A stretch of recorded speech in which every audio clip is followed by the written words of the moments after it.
Yes, good morning, good afternoon, good evening. Welcome to Football Heritage TV. Is today Thomas Frank Day? Yay! All aboard the Frank engine. I love this. This is going to be a thing, isn't it? The Frank engine. And if anyone was in any doubt as to what the Frank engine was, there it is. He's pulling into White Hart Lane. Thomas the Frank engine. Absolutely love it. What do we know? What do we know? We know that they're working behind the scenes to get this all done and dusted. We know that they're working to get Frank plus his coaching staff. And we know that now we're starting to be linked with lots and lots of players. Semenyo being the latest one of those players, Grealish and Tell and all these types of people.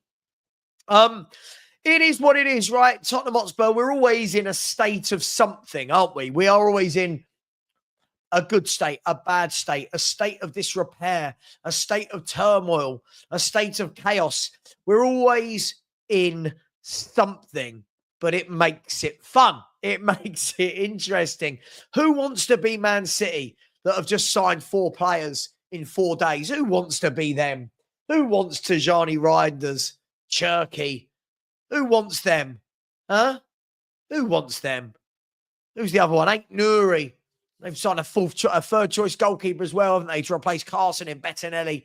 Who wants Leroy Sané that's just signed for Galatasaray, by the way? I believe it's somewhere in the region of 260, 270,000 pounds per week, 15 million pounds per year. Who wants these players? Not us. Not us. We don't want them. We love this. This is good fun. This keeps us grounded. This keeps us humble. We are humble with the history of the Tottenham. We are humble. Hang on. I'm just carrying on with the plans. People are sort of no. Okay. Is today the day? I know that there are some people getting very impatient. I know there are some people that are just trying to bash Daniel Levy over the head for every little thing, as though this is going down to your local Mackie D's and picking up a Big Mac meal, saying thank you for the transaction. Here's your money. Here's your food. Done. A lot more to it. A lot more to it. Let's do some hellos and then we can start the show. By the way, before we do, let's have a little look, see what our mate Romano and Plettenberg and them lot are saying. So Romano, in the last 7 minutes, Leroy Sané will become Galatasaray player until June 2028. Here we go soon on that one. 31 minutes ago, same thing. Before that, it was Man City have completed 4 signings in time for the Club World Cup. Cherky, Ryan Nuri, Bettinelli and Reinders. They don't hang about, do they? They really do not hang about Manchester City. Other than that, is there anything? Lots of Leroy Sané news. Kevin De Bruyne, here we go to Napoli. Kevin De Bruyne, here we go to Napoli. Great signing for Napoli. Top footballer. Yeah, his legs aren't what they were, but what a fantastic footballer that man is. He's been an absolute joy to watch. He's got a 2-year deal plus an option agreed. Medical and formal steps to follow for De Bruyne to become Napoli player. Massive signing. Planning for more players to come in. Napoli and AC Milan in contact again today to get Yunus Musa over the line. Agreement with the player done and now proceeding club to club for permanent move. So look, Napoli looking to strengthen massively there. Musa, De Bruyne. Strasbourg are set to sign Mateus Amugu from Chelsea. Plan already decided since January when the deal got done. So again, lots of traffic between Strasbourg and Chelsea for obvious reasons. Santa Clara and FK Radnicki are keen on signing Adamola Ola Adabomi, who will leave Crystal Palace on a permanent deal. Talks have started for the player out of contract in summer of 2026. And that's it this morning. Let's just double check. Ben Jacobs seems to get a lot of stuff about Spurs. Let's see if he's said anything about us this morning. Here we go. Ben Jacobs. Hang on. Let's go to today rather than yesterday. That would probably help, wouldn't it? Today. No. Sources have said that Petrovic is left out of Chelsea's World Cup squad and is expected to leave this summer. Man City confirmed Turkey. We knew that. LFC remain in talks with Leverkusen over Florian Wirtz. Nothing really going on there. Let's check Florian Plettenberg. What has Florian said? He's also talking about Leroy Sané. Leroy Sané, Wirtz. Yeah, not a lot going on this morning in the world of football. I'm guessing it's all going to heat up again very, very soon. Let's do some hellos. Let's see who's inside the place. Let's see which culprits haven't smashed that like button. 64 likes, 260 people in here. 60, 120, 180, 240. I mean, less than a quarter of you. Let's make that right. If anyone hasn't subscribed, we are now flying. Hang on 1 second. My wife's just getting on a plane. 1 second. Let me just message her.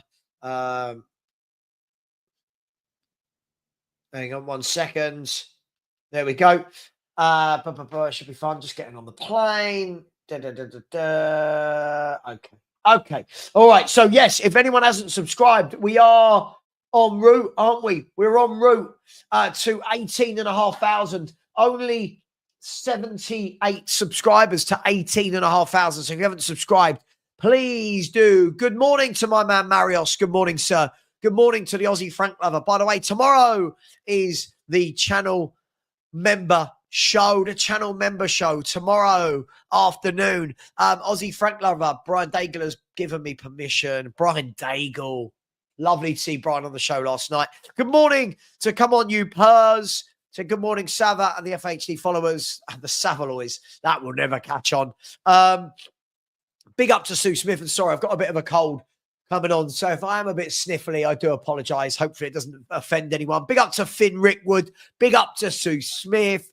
Big up to Tweak and to Mark and to George and to Rob and to Shem. Good morning to you.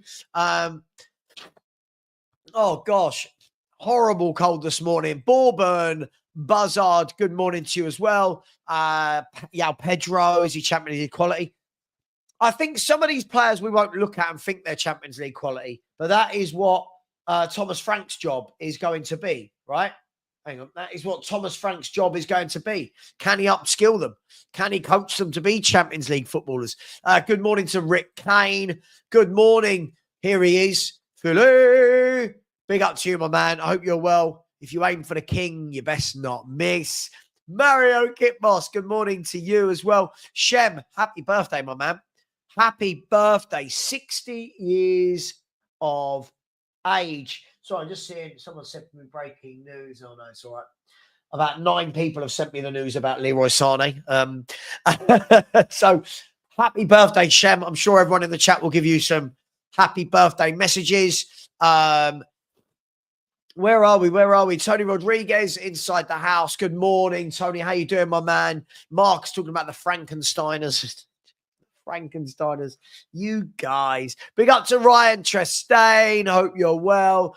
Big up to Rich Isman. I hope you're well as well. Angus inside the house. So is Adam Green.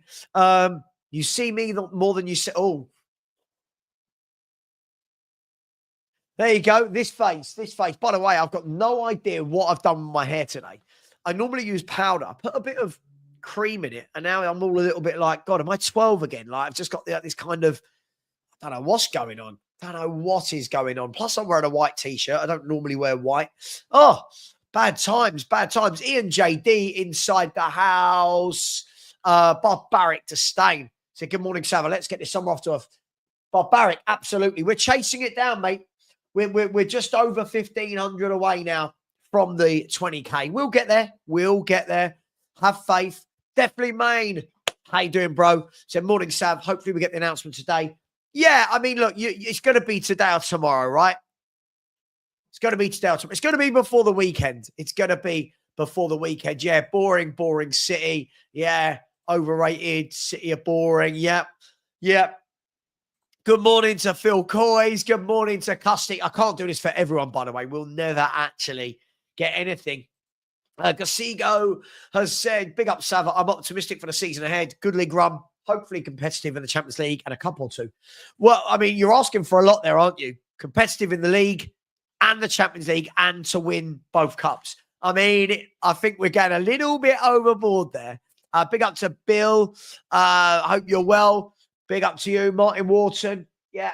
Look, Galatasaray look like they're splashing the cash. Looks like they're going to get Osman as well. I mean, if they get Osman and Sane, they got some good players there already. Good morning to the animal. Yeah, all is well. Got a cold. Boo-hoo. Oh, am I going to survive? We'll see. Good morning to you, Abdugani. Good morning to you as well. KDB and McTominay. Tell you what, McTominay, great box-to-box midfielder. Does exactly what it says on the tin, McTominay. Never going to be the sexiest player. Never going to be the player that gets the plaudits. But what a good job he's done there. And Conte has coached him absolutely brilliant. Check Sammy Mockbell. All right. Telling me what to do. Let's have a look. Sammy Mockbell. Here we go. There better be something there. Otherwise, why did you tell me to do it? Let's have a look. Sammy Mockbell. 14 hours ago, Tottenham close to appointing Brentford boss Thomas Frank as new head coach. Expectations of arrival can be confirmed by the weekend. Club to club talks amicable and moving towards. Yeah, I mean, not really telling me anything there, but thanks, Angus, for wasting 60 seconds of my life. Big up to you, Angus. Hope you're well, my man. Yeah, I saw this. This was a strange one for me. Feels like it's right at the wrong end of his career, but good luck to him. Good luck to Barcelona. I've got nothing against Perisic. Who else we got inside the house? Zabu Z said, do you think Johnson would play on the left wing? I hope not. I hope Johnson won't be playing on the left wing. I really do. Yeah, not for me. I want better than Brennan Johnson. Adam said, morning, Savva. Watch what you say. The Mayor of Melbourne may be watching. I'll tell you what, if the Mayor of Melbourne is watching, jump on the show, mate, and stop talking absolute shit about our football club. Our football club has got nothing to do with you. You're the mayor of a town or a city in another country. Stick to your town or city, whatever, I don't know, and don't worry about us. Thank you very much. What's his name? Nick Reese or something. Chatting absolute waffle. What I am noticed is how many of those fans that agreed with what he said have just gone missing from my show. Have just gone missing. Did Corey send you my number? I know he said he sent you mine. I don't know. He said he sent you mine. God knows what Corey's up to. Good morning to RO as well. Good morning to Kip. Out there in sunny Cyprus. Yeah, it's not sunny here at all today. It's a bit gloomy, a bit dark. 2 p.m. for my prediction for announcement. Yeah, look, I mean, it might not be today, but we hope it is. Good morning to Quinny. Let's hope summer transfers aren't investment purchases and ones for the first team. That's all we can hope for. Don't want any more kids. Unless they're brilliant, I don't want any more kids. Hazard said, can't wait for Mikey Moore, Archie to shine under this manager. When these players form, they'll be like new signings. I'll be honest, I don't really want to see Mikey Moore and Archie Gray in the first 11. I'll be honest. That will tell me that we've not had a good summer if we're starting those two players. Just my opinion. Let me know in the chat what you guys think. I think if Archie Gray starts in midfield and Moore starts on the wing, it will tell you that we've had a very, very poor summer of ins and outs. The merch, there's going to be no merch. I'm a YouTuber. No one's going to want my merch. Big up to Emma Morton. Good morning to you. Absolutely smash that like button, people. Let's see. Tight. 121. Come on, people. We should be on 200. Smash that button. Let's talk Sonny. The comment that actually, hang on, sorry, how very rude of me. The Aussie Frank Lover, I love it. It's changed it from the Aussie Ange Hater to the Aussie Frank Lover. Has just put in a super sticker. Let this be the beginning of a super sticker train. Everyone, fun fact, if everyone stuck in £1, I'd make £400 like that. Away you go. Big up to you, Aussie Frank Lover. Thank you very much. Always appreciate it. Thank you very much. Big up to my man, Kuva. Kuva, 2025 Europa League champions. Love it. Shameless. Morning, Savva. I'm definitely not commenting because I know that Angus McDowell's watching and I'm rubbing his nose in it. Bit slapped, Angus, by Kuva. Oh, I love it. I love it. Big up to each and every one of you. If all of you, by the way, haven't voted for me on those football awards, can't come back here and watch again. Just kidding. Just kidding. Just kidding. But do go and vote for me. Just kidding. Son. Right. So lots of talk the last few days that his agent is talking to Saudi clubs.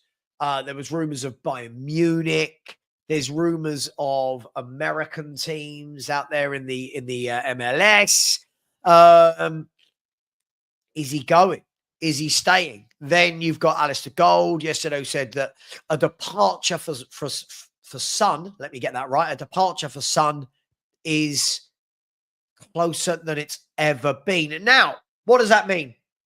How close has it ever been? Before we take that literally, how close has it ever been? Stay hydrated. For all we know, it might have never been close. What are we saying? What are we saying about Son? Is Son staying? Is he going? Do we care? Let's have a poll. We like a poll, don't we? Let's have a poll. Where are we? Sorry about my cold. If you can hear the difference in my voice, apologies. Is now the right time to sell Son? By the way, it's going to be yes and no today. No, none of those caveats. Yes or no. Is it the right time to sell Son? It's going to be the last opportunity to sell him, right? Other than January. I think that's one thing that we've got to remember. It's going to be the last opportunity to sell him. Who's at my front door? No, that doesn't matter. It's going to be the last opportunity to sell him. So do we sell him now? Do we get some money? Do we reinvest or do we not? I don't know. Big up. Please, yes, get over to the Calfee Company. Ben Calfee Company. Ben, big up to you. Hope you're well, the mod father. Amir said, Kim Min-Jae to Spurs is on. And where did you see this news? Can't just say that. We need to know where. I need to see where so I can go and find such information and share it with the world. Big up to Luke. How are we doing, my man? Luke Reynuth. Oh, I like that name. Reynuth. So that'd be a good name on the back of a football shirt, wouldn't it? I feel like you'd be a right back. Reynuth. That might not even be your name. But anyway, it is what it is. If you are good enough, you're old enough. I love that saying, but I don't want a team full of people with no experience. And from what I've seen from Archie Gray and Mikey Moore, I don't think either are good enough yet, is my thoughts. Jamie said, morning, Savva. Good morning. I did see Argentina v Colombia yesterday, and I did see that Christian Romero was absolutely hopeless for their goal. Would love that Ricardo Rios to replace Basuma. Listen, lots of good players out there. But again, Romero yesterday, for me, just, again, so many games I watch this man and think, why are you called world class? Hey, that's just me. That's just me. Big up to each of you. Stack Crow said, heard YouTube take 30% of what? Well, YouTube get paid. How do you think YouTube make their money? YouTube get paid. Of course. Vote for the coffee. Yeah. Go and vote for Ben as well. There you go. I'm sure I sent you Savva's number, Angus. I love that. Yeah, just Corey just giving out my phone number. Yeah, let's just do it. Get my phone number around on the internet. Can you imagine? Actually, don't say that. I can imagine. I truly can imagine. Thank you for the 3 people that have subscribed. Yeah. Perchy said, give the fans what they want, the merch. A T-shirt saying, what are we doing here with Perchy smoking a big fat cigar? He is a funny lad, that boy, isn't he? He's a very funny one. I like it when Perchy works from home and he can join us. He is funny. He's funny to talk to. Look, it's the way football's going. It's a lot of money. The numbers being thrown about are rumoured to be here, there, and everywhere. Oh, Reezy, get over it, mate. This is embarrassing now. It still hurts. Get over it. He's a man that's paid £5 million a year. He's going to get a new job. You've still got a football club to support. Come on, man. Not like we've just lost Harry Kane or Ginola or Bale or Modric. Come on. Let's stop doing this. Big up Lord Rodney. Thank you very much. The question is, yeah, but wouldn't anyone like to see anything new? Like, aren't we a bit bored of seeing the same thing year in, year out? We had Kane for years, Stun for years, Lamella for years, Davis for years, Lloris for years, Sissoko for years. It just feels like we want the same players over and over and over and over and over and over and over again. I want to see something new. I want to see a new winger. I want to see a dynamic winger. I want to see a dynamic winger, gets on a ball, strong, runs at people, beats a man, gets crosses into the box. Doesn't anyone want to see something a little bit different? And it's nothing against Son, but just something a little bit different. Thoughts on Sane? Well, listen, I'm guessing wherever Sane went, he was going to get paid well, mate, wasn't he? I think he was going to get paid well. As I've said to you, maybe, just maybe, Spurs aren't as attractive as some of you make out Spurs to be.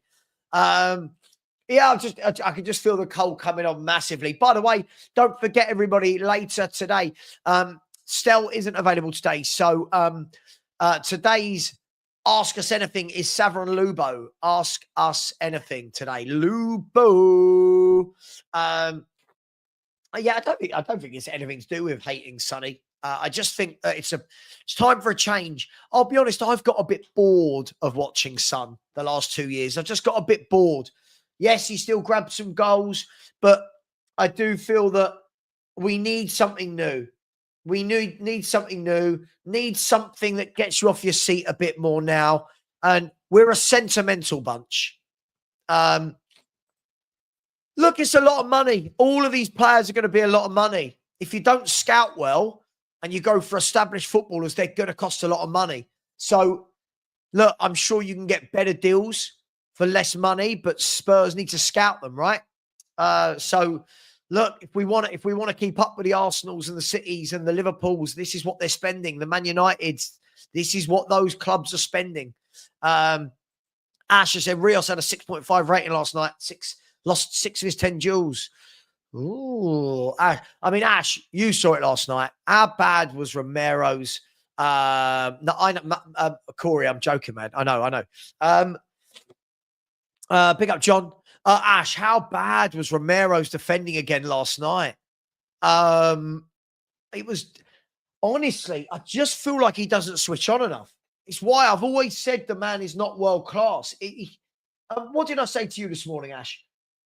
It's almost like he picks and chooses when he wants to have good games. Yeah.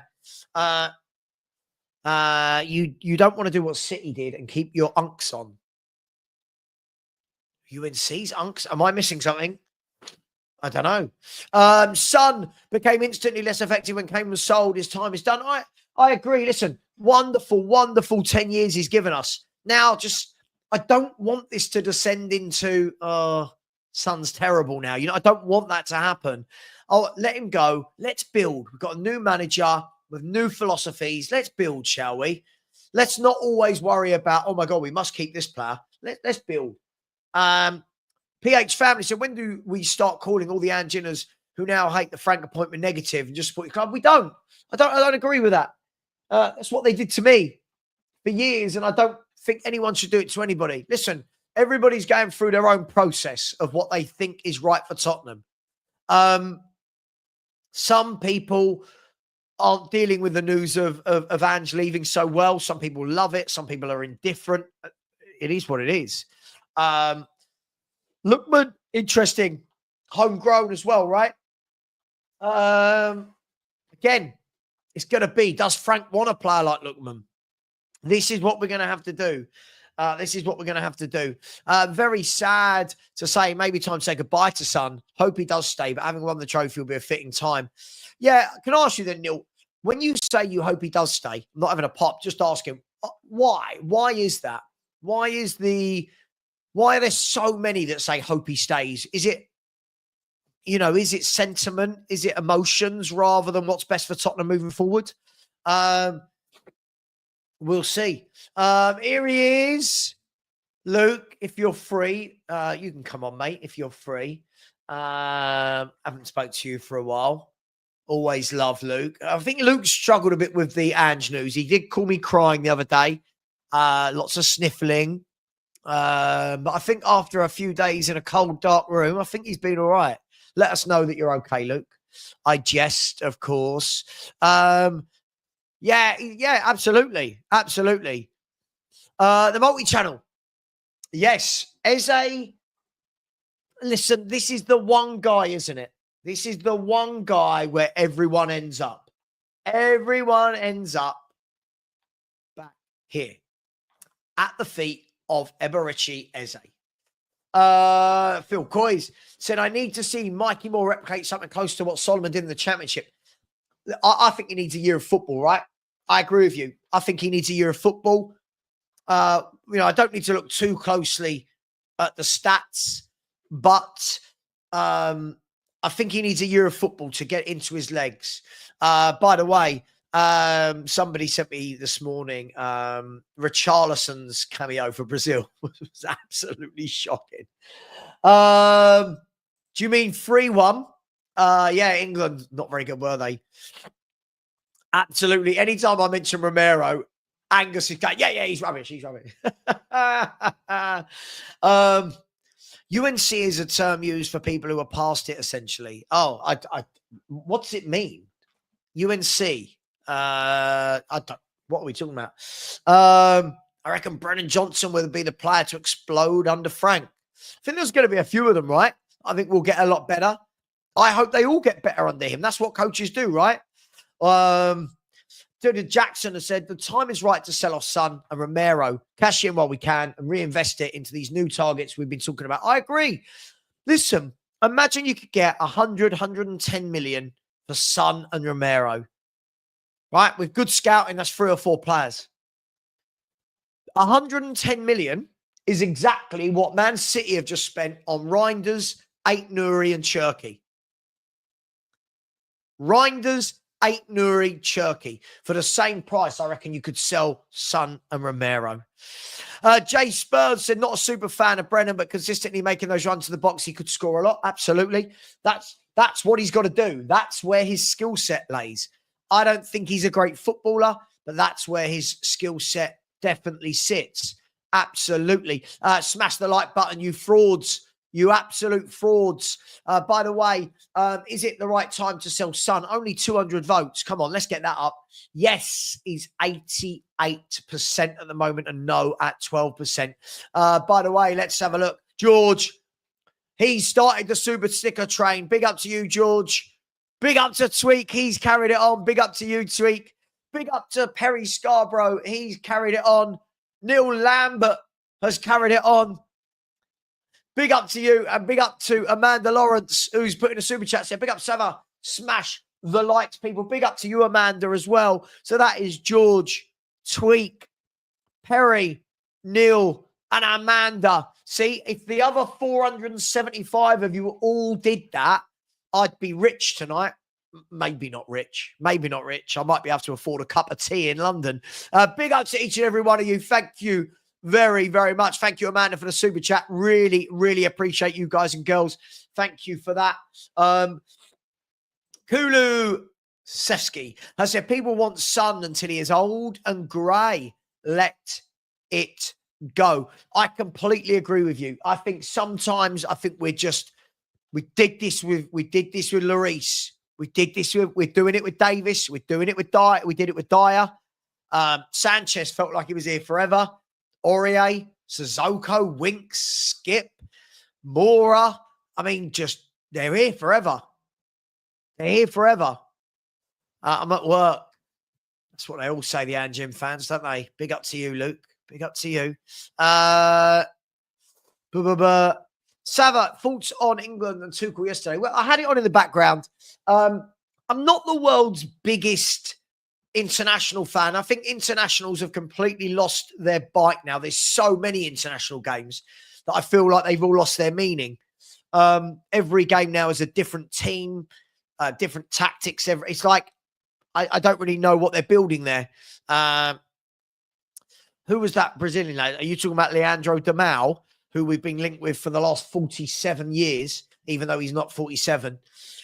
Big up to Phil, who said, I think Son can still offer goals, but we have to use him in the right way and limit his game time. Yeah, I just want to see something different. I just want to see something different. I'm bored of seeing Son now, if I'm honest. No disrespect. He's been a great player for us, but everything comes to an end, don't they? Everything comes to an end. Harvey Elliott's a good footballer. Harvey Elliott, for me, is a very good footballer. Kuva has said, I'd have thought Son would stay for one more year with more limited game time as we try and ease his successor, and he still pulls in a lot of shirt sales. Good to be able to come off the bench. Yeah, we're going to disagree on this one. Again, I just think we're just keeping it. I think this year was 1 year too many. Next year for me is 2 years too many. I don't know. As I said, I'm bored of watching him play. I'm bored of he doesn't do anything for me anymore. There's nothing exciting about Son. He just looks like an older player that's coming to the end of his time. Savva, we don't scout properly. That's the point. You're preaching to the converted. You're preaching to the converted. Big up to my man Nick Barry, as he might be known, or Emerson Royale, or Royale Collison, Emerson Collison, Nicholas Royale, Nick from Wickham, Sane going to Galatasaray for 280k per week after tax. I hope his family are all right in this difficult time. I really do. That's what I do. If they're any good, go to West Brom, help West Brom get promoted under Ryan Mason. If they're any good. By the way, let's get the subscribers up, people. Let's get the subscribers up. Where are we? Kim Min Ye. Understand that Al Nassr are pushing to sign Kim Min Ye. Told the Saudi club are insisting in the last few days. There we go. So it looks like Kim Min Ye is going to Al Nassr. Who else has messaged me about, is this football?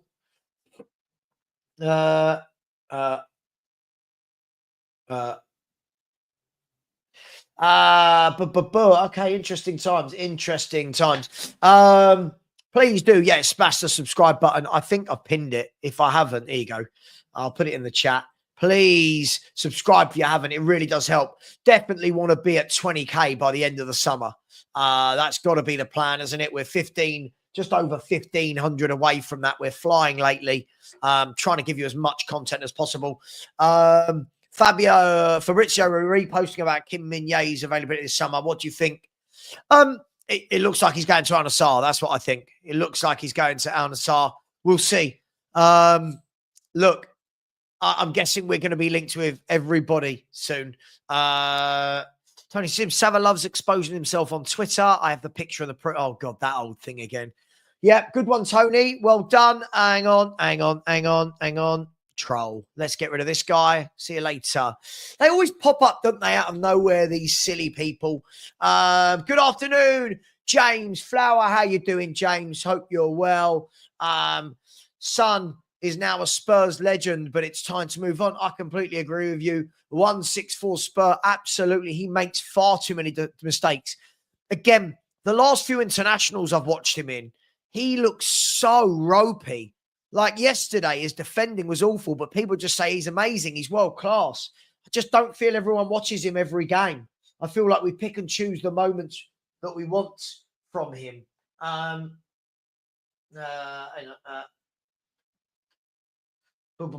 that's all right. No worries. Whale Dog said Frank will use Son to his strengths. Anderson use Propland. Yeah, I get that. But again, I'll ask, doesn't anyone want to see anything new? Like everyone's saying, oh, Johnson's got to play. Son's got to play. Right, so we're going to go with Son, Solanke, Johnson again. Like, don't we want better in the Champions League? It's out of order. Out of order. The man's paid £200,000 a week. Massively compensated. What's out of order? No one's shoving him out the door. He'll leave if he wants to leave. I'm not sure you understand how transfers work, my friend. Boo. I don't think it's a good look for Son and Spurs to be on the bench, leave on a high. I agree. I agree with you. I don't get it. I really don't get it, my man. Where are we? Ledoux said off to Polis and Lachi, day of relaxation. By the time I'm back tonight, hopefully Frank announced. Well, enjoy your day in Polis and Lachi. Enjoy your day. And yeah, hopefully it will be announced by the time you get back. I would rather watch Sun for a year than Tell. I know, but we're not moving on. I've said this for decades. We are so emotionally attached. It is unreal.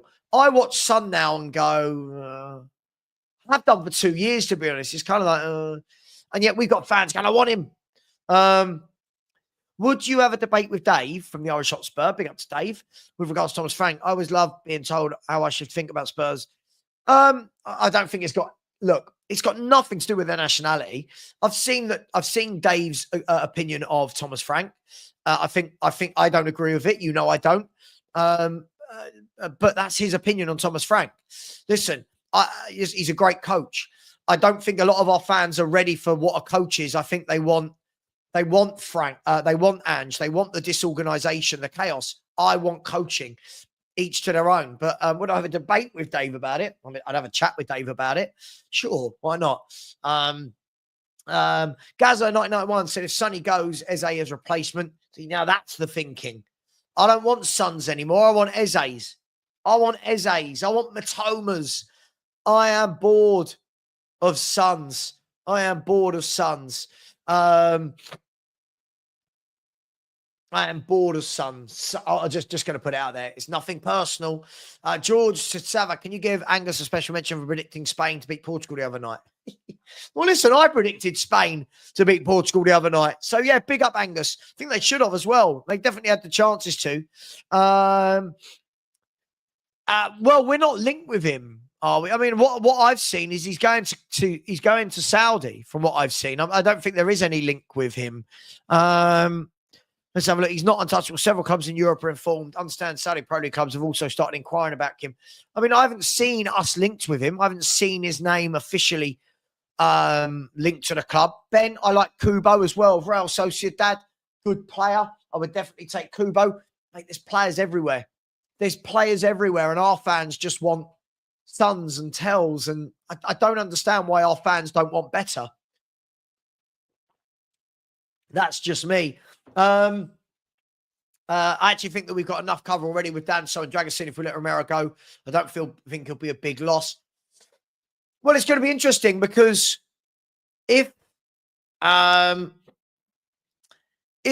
Romero goes, then you've got Danso and Van der Ven. Dragosin is out injured apparently, right, until November, December. I don't know the timeline. Apparently, if that's the case,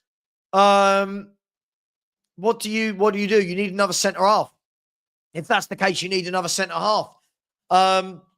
So I'm going to have to disagree with you on that one. I feel like unless they have massive faith in Dorrington, Phillips or Vuskovic, how can people enjoy wide open, poor football week after week? Mate, I don't get it. I never got it.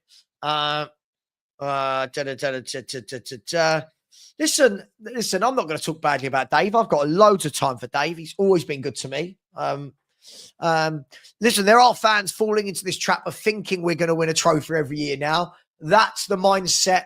I get it. Ambitious. It's an ambitious mindset. Sure, but no one wins a trophy every year. No one wins a trophy every year.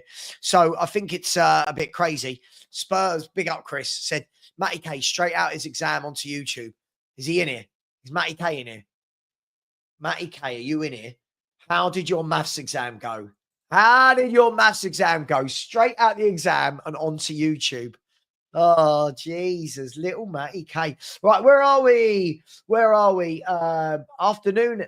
Emma, you've already said good morning. We haven't quite transitioned into afternoon yet here in the UK. It's only 10:47 a.m. If Son and Romero go, who do you see as next captain? That's a good point. I think we need a couple of leaders. Maybe Madison from the squad we've got. I don't know. I'll be honest, I don't look at any of our players and go, leader. I don't. And I think he might have to bring someone in for that job. Just me. Elvis, why can't you believe it? Why can't you believe it? I thought it would make perfect sense, Leroy Sané to Galatasaray. Yeah, listen, he's quite a good player. I remember watching him in the World Cup for Japan. And he looked lively. I haven't seen a lot of him lately, so I'm not going to die on a hill for him, but he looked very good then. We don't have enough cover on the left. I mean, we've got so many footballers that can play there, but we need better. Nope. No. We need better. Again, I think we've got to not do this thing, not you, Si, but we fall into this trap of this trap of we must get Champions League. And then when we get Champions League, we want to give people like Solomon a chance. Not saying you. Love Son. We forget players are more than what they give outfield. He's good to have around the dressing room. Yeah, but he's been here for so long. At what stage do we move? Again, look how sentimental we are. When do we become ruthless? When do we become ruthless and move these people on? When? No, we're both in the mud. Yeah, I know. Me thinking Spain to beat Portugal. We're in the mud. Oh, dear. Angus, how are we going to cope? In the mud over Spain and Portugal predictions. Who's messaged me? Sorry, this is big up. Hang on. We haven't had a new subscriber now for half an hour. Guys and girls, smash that subscribe button. We're moving towards 18,500. Come on, people. Danny Taylor said apparently Bakayoko of PSV is available for 22 million. Now, didn't Brentford try to sign Bakayoko, if I'm not wrong, last summer? Didn't Thomas Frank try and sign him? If I'm not wrong, I think that was one of the players he tried to get. So watch this space on that one. Could be Danny. Could be. Who knows? It's okay to want better, but Tottenham as a club do not pay the wages to attract better. Well, we pay the wages to get players like Eze. Yes, we do. I keep hearing that we don't pay any wages. I don't know what this is based on. Why don't we pay the wages to attract someone like an Eze? Why? I mean, we've got players on 200 grand a week, 190 grand a week, 180 grand a week. Why don't we? Just asking for a friend. Big up to Thomas Frank in the chat, the Frank engine. Hello, Savva. Thank you for your warm welcome to the club. I hope all the fans are as reasonable. Huge guys. Oh, what is wrong with the internet? Maximum Dan said, I think Son has more to give. He's played to his strengths. Yeah, look, I'm just... It just feels like we never want to let go. I heard this for years with so many players at Spurs. It's like we never know when to take our foot off the gas and sell. Again, if Son stays another year, we don't make any money, and then next year people will go, let's replace Son. Cool. With what money? I feel like you've got to move players on. What is love? Savva, don't know. Good God. I haven't seen that for years. He wanted Nusa and Bakayoko. Nusa failed the medical, I believe. Yeah, there was something. Yeah, I remember something about that last year. Yeah. I remember something about that. Philly has said, instead of fans wanting to be better and being ruthless as a Spurs fan, we have so many fans wanting to be super fans and conform to the club. Listen, again, Philly, this is the problem. The very same fans that will say keep Sonny on the left will then blame Daniel Levy for not buying in someone better than Son. You've got to get the money in. If you're going to replace players, you have to get money in to get better footballers. I don't understand. Eze would be the number one choice for me this summer. Eze would be my number one choice. Reese, I said, I do think under Frank we'll see more from our wingers, but now is a perfect time to sell. Agreed. Don't we want something young, dynamic? And when I say young, I don't mean 19. I want something younger, more dynamic, somebody in the peak of their career or just coming into their peak. Bang on. Oh, I'd love that. I would love Matoma. I think Matoma is everything we need. think Matoma is everything we need. Spurs rules says, Savva, once Son and Romero leave, we'll have 3 players on over 100k. Yeah, sure, but we're going to sign players that will also go on to 100k.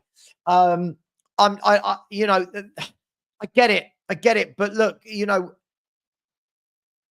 I want the right players in. Yeah. Sonny and Romero free up space. They free up foreign quota. They free up salary. So I'm not bothered if Sonny and Romero go for me. I'm not bothered if Romero stays, but for me, I don't think Son should be here again next year. Tyree said, I love Son, but it's time to move on. He would have been moved by every other big team we're trying to compete with. Yes, that's the problem. Look, if Sonny had started declining the way he has the last 2 years, the bigger clubs move him on. And we don't. We've got half our fan base going, oh, I love Sonny. Let him stay one more time. Sure, we'll trust him. Sure. But again, then next year, if he goes on a free, let's not all complain that there's no money to replace him. That's all I'm saying. That's all I'm saying. It's just common sense. Big up to Craig, who was in morning, Sam. I definitely think the time is right to sell Son. Makes sense for the club and the player. Agreed. Leave on a high. Leave on a high. Forget the emotion. Leave on a high. Agreed. If Eze's on roughly 100 grand a week, if Son goes, why can't we offer exactly? Why can't we offer Eze a 180, 190, 200? Savva would take Dibbling. Not for me. Again, another young winger that you've got to coach and wait years and years for fans to say he'll come good. I just don't want any more. Will selling Son have a negative commercial impact, especially on the career market? Well, isn't that why we bought in Yang? Isn't that why Yang? Why is no one linked with Matoma? Plenty of clubs are linked with Matoma. Bayern Munich are linked with Matoma heavily. For one summer we haven't. Yeah, we haven't for 1 year. It doesn't mean it's not going to happen. Doesn't mean no one's going to join Spurs on over 100 grand this year. I mean, I feel like what you're doing is taking 1 year and making that the norm. Before that, we started adding Romero on over 100 grand a week, Werner on over 100 grand a week, Son, Maddison. Savva,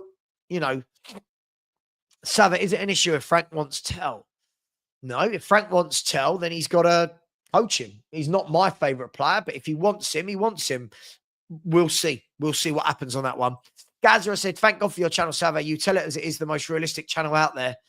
And listen, I just try and be me, my man. I don't get caught up in all the euphoria.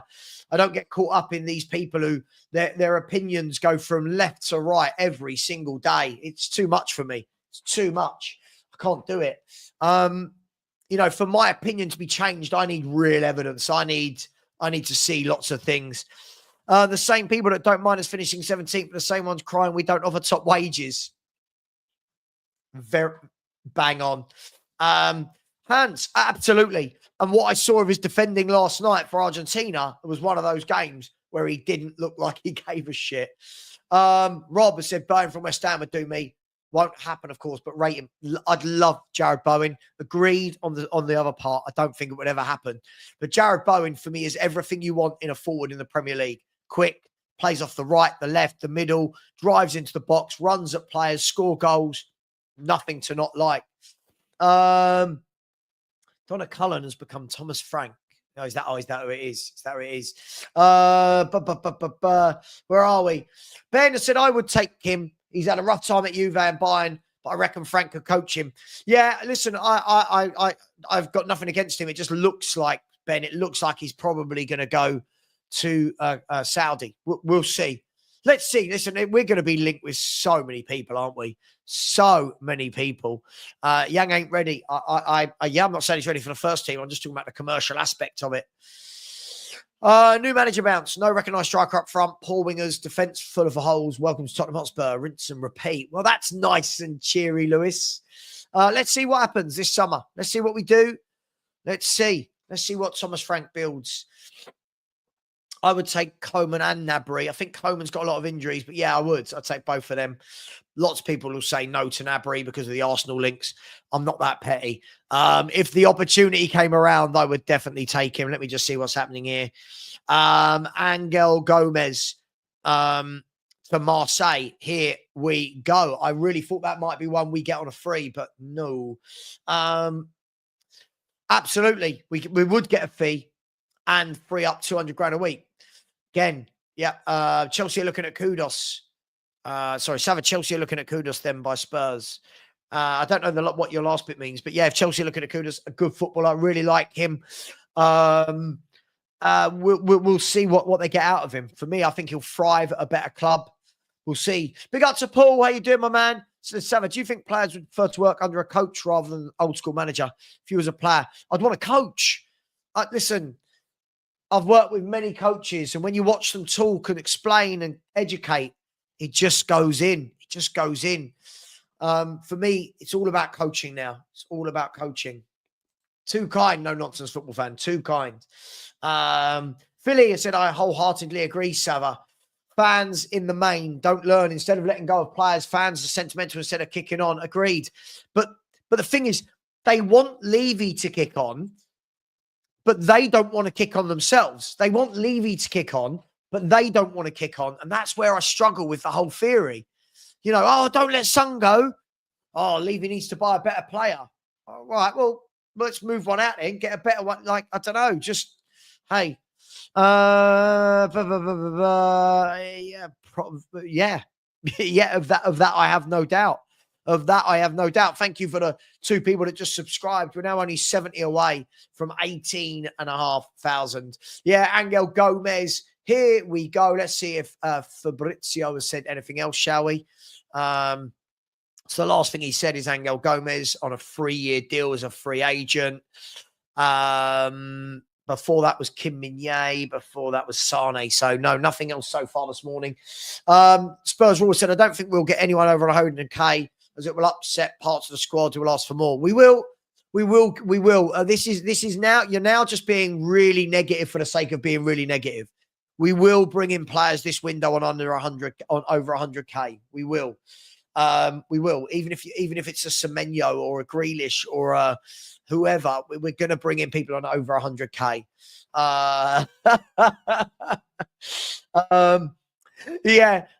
Douglas Luiz, another one I'd definitely go and have a look at. Not getting the game time that he would want. Did a good job for Aston Villa. Hang on. Juve have jumped above Napoli to get Jonathan David with the bookies. That's going to be interesting. I wonder if that will be as well as Vlahovic or in replacing Vlahovic. Keep an eye on that one. Big up to Marklin Muragan, who has said 4 experienced players in each department on the pitch will help us massively. That's what I want. I want an experienced forward, experienced winger, experienced defender, experienced midfielder. Experience. Angus, never say never, mate. I think fans like you forget that this is a business. Fans like, listen, I'm not saying right now, but if he ever fell out of favour and Spurs put down a big bid, why wouldn't he? Is anyone worth 70 million? This is the problem. Players are now worth what the club can command for them. Players are now, that's the thing. It's what the club can command for them rather than, he's a 30 million player. No, we want 60 million. Oh, right, okay. Well, we're not selling him unless it's 60 million. It is what it is. George said, if Frank can improve our youngsters, he's starting to earn his wages for me. Yeah, Spurs rule, but I feel like we're not in last summer. We're in this summer, aren't we? Let's see. Look, Spurs rule, we're going to find out, aren't we? We're going to find out very, very shortly over the next 6 to 8 weeks. What are Spurs going to do? What caliber of players are we going to buy? And what salaries are we going to pay them? Let's find out what we do, shall we? Dixon Sider said, Frank is on a very tight budget. That's why Levy signed him. Well, let's see. I reckon we'll probably spend a fair bit. I think we'll probably spend a fair bit. I think everyone's jumping to conclusions. We'll see. Even last year, we spent a lot of money. Everyone keeps saying that Spurs don't spend and Levy doesn't spend. Levy spends a shed load of money. A shed load of money. We're like the 3rd highest spenders in the last 5 years or something. Like behind Man United and Chelsea. So I think people need to do a little bit more research. I think we just throw a lot of shit and hope that some of it sticks. What youth player do you see breaking into the first team? Hmm. Hmm. Will it be Moore? Will it be Donnelly? Will it be any of them? I don't know. I genuinely don't know. Frank's going to need to have a look at these people first, right? Frank's going to need to have a little look around and see what he thinks of the players. We're going to have to see. He'll have a great idea already, but we'll have to see. The deaconator has said, Savva, I want to know what the expectation should be next season. On the one hand, we want a trophy. On the other hand, we finished 17th. For me, as I said, I'll answer this question when I see what we do in the window. What players are leaving? What players are coming in? I don't think we could turn around right now on the 11th of June and say, we must be, we must finish fifth. Let's wait and see what we do. I don't care. Craig has said we have to stop worrying about how many shirts a player will sell and just buy what we need in the pitch. Craig, absolutely. But you've got fans that can't seem to let go, as well as the chairman. Man United wants 70 million for Garnacho. Would you take him or Semenyo? I'd take Semenyo if it's at the same price. I'd take Semenyo at any price. I like Semenyo. Strong, powerful, gets on with his game. No fuss. None of this nonsense that you see on the internet with Garnacho. And I think Garnacho's a decent footballer that's going to have good things in his career. But at the moment, he's just getting too much into the media hype. Alanga, Grealish, proper six, and we're good to go. Apparently, Forest want 80 million. 80 million for Grealish. Alanga, sorry. I followed Sav since his exposed days on Twitter's. 10, 15 years ago. Yeah, I was very different back then. So 10 years ago, across all the different iterations of his channel, and he's the most honest content provider with integrity and principles. Listen, I think what it is there are ways to grow. There are content creators out there that just say lovely things all the time and they grow because of it, because it sounds nice. I've never wanted to be that guy. I would always try and tell my truth. It's not popular. Look, yesterday on Sean's channel, big up Sean, I said, I think Gray needs a loan out. Oh, Savva's writing off a young player. People don't listen. Not writing him off. Just don't think he's ready right now from what I've seen. Oh, he hates young players. He doesn't want that. People just don't. It's critical thinking. Agreed, Krista. Now there's the right sentence. It's not that he doesn't spend. So when people are going, oh, we bought in Frank for a budget, we spend. It's got to be on the right footballers. Got to be on the right footballers. Big up to Paul, who has said, I think we will see some good signings. It seems different this year. Shake up with the board, and they've already discussed transfer targets, and some are already set in stone. I hope this is true. Well, Paul, I don't think Thomas Frank's a silly man. All of the reports are saying that he's already discussed targets with Spurs before he agreed to join. And for me, I think that you're right in everything you said in this post. I really, really do. By the way, I'm just seeing here, Juventus proposals, Jonathan David, 5-year contract, 6 million per season, plus a sign-on bonus of 15 million euros. But we'll see. Looks like Juve are going in for Jonathan David. Yes, he's a free transfer, but it's going to cost about 30 million with his sign-on, his agent's fee and bonus. So keep an eye on that one. Ash said spends money, but it's mainly on third choice players. Exact. But there's a difference, right? When people say no budget, I think what we've got to say is Levy spends money, but he needs to entrust it with people that are going to buy better footballers than what they buy. Look at the amount of money Man City have just spent on those three players. 110, 115 million on Reinders, Cherky and Ait Nouri. Great signings. Not over the odds. Slippery people. So we just spend money poorly. We do indeed. Finn, I said, I don't think Frank would move from one club on a tight budget to another on a tight budget. No incentive there. I can see the club backing him quite generously. Hope so, Finn. Time is going to tell. But you know what? Everyone's already made their minds up before Thomas Frank has even walked through the door. You know, you know what I mean? Like, let's let him get in. Let's see what happens. Let's give the man some time, shall we? By the way, the likes are absolutely terrible. Guys and girls, smash that like button, please. It's 263 likes. We should be on 400. please, right now, can everyone smash that like button? It is free. And if you haven't voted, please do. If you've managed to vote, the like button is the exact same. It's just one click. Is now the right time to sell, son? 470 votes. Yes, 89%. I think 89% are seeing reason. I agree. I think Semenyo would be the right type of character. And I think what we've got to remember here, it might not be what we want as fans. It might be what the manager thinks he can work with. And sometimes I don't think football fans take that into account. What is the player's mentality? What is his personality? What's his work ethos? Can the manager bring him in, get 100% buy-in from the player and say, stick with me, I'm going to make you a top player? Maybe what he's just done with Mbeumo. Ash said only Spurs could buy Johnson and then want his replacement to replace Johnson. Spursy.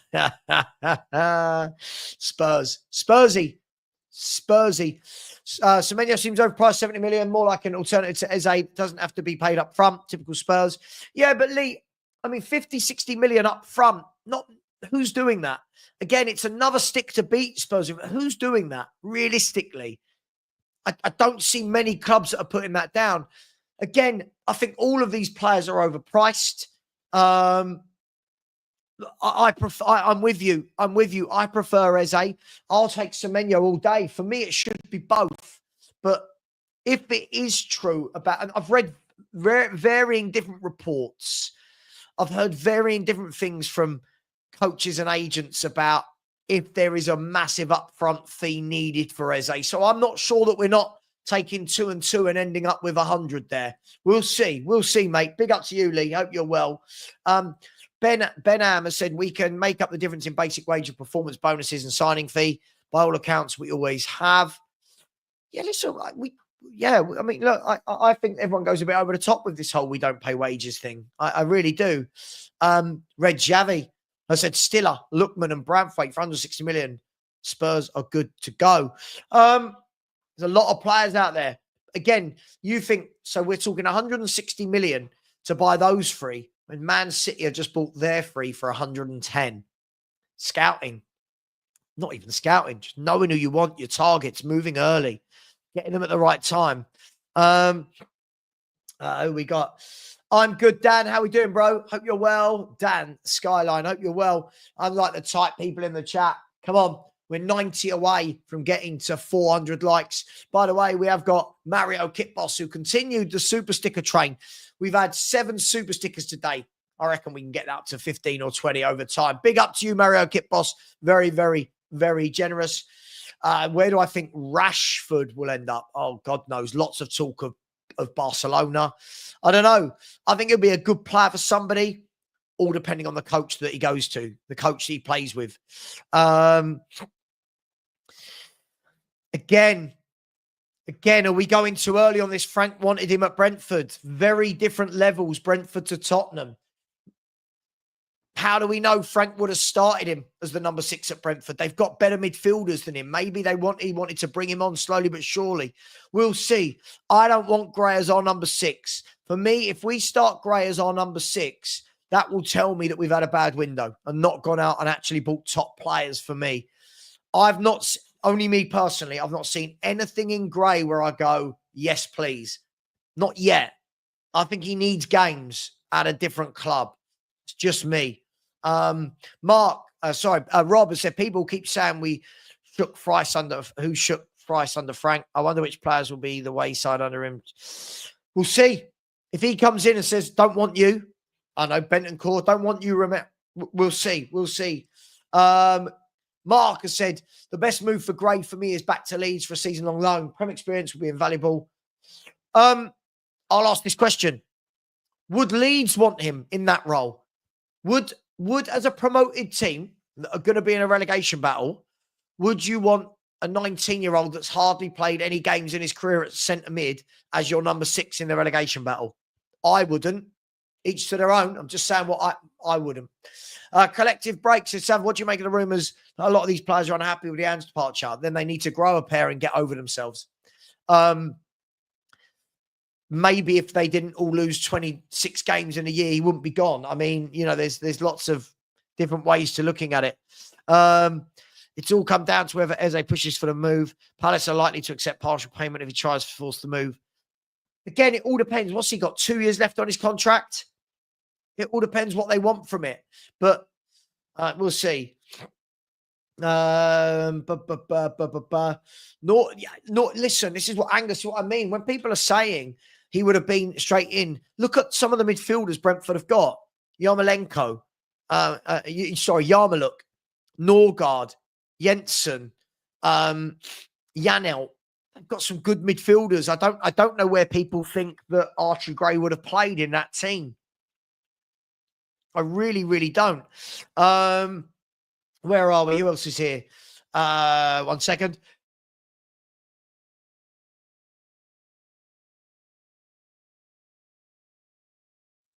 Bless me. Hang on.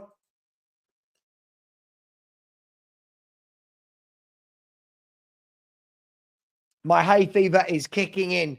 Guys, I'm telling you, Eze is not all that.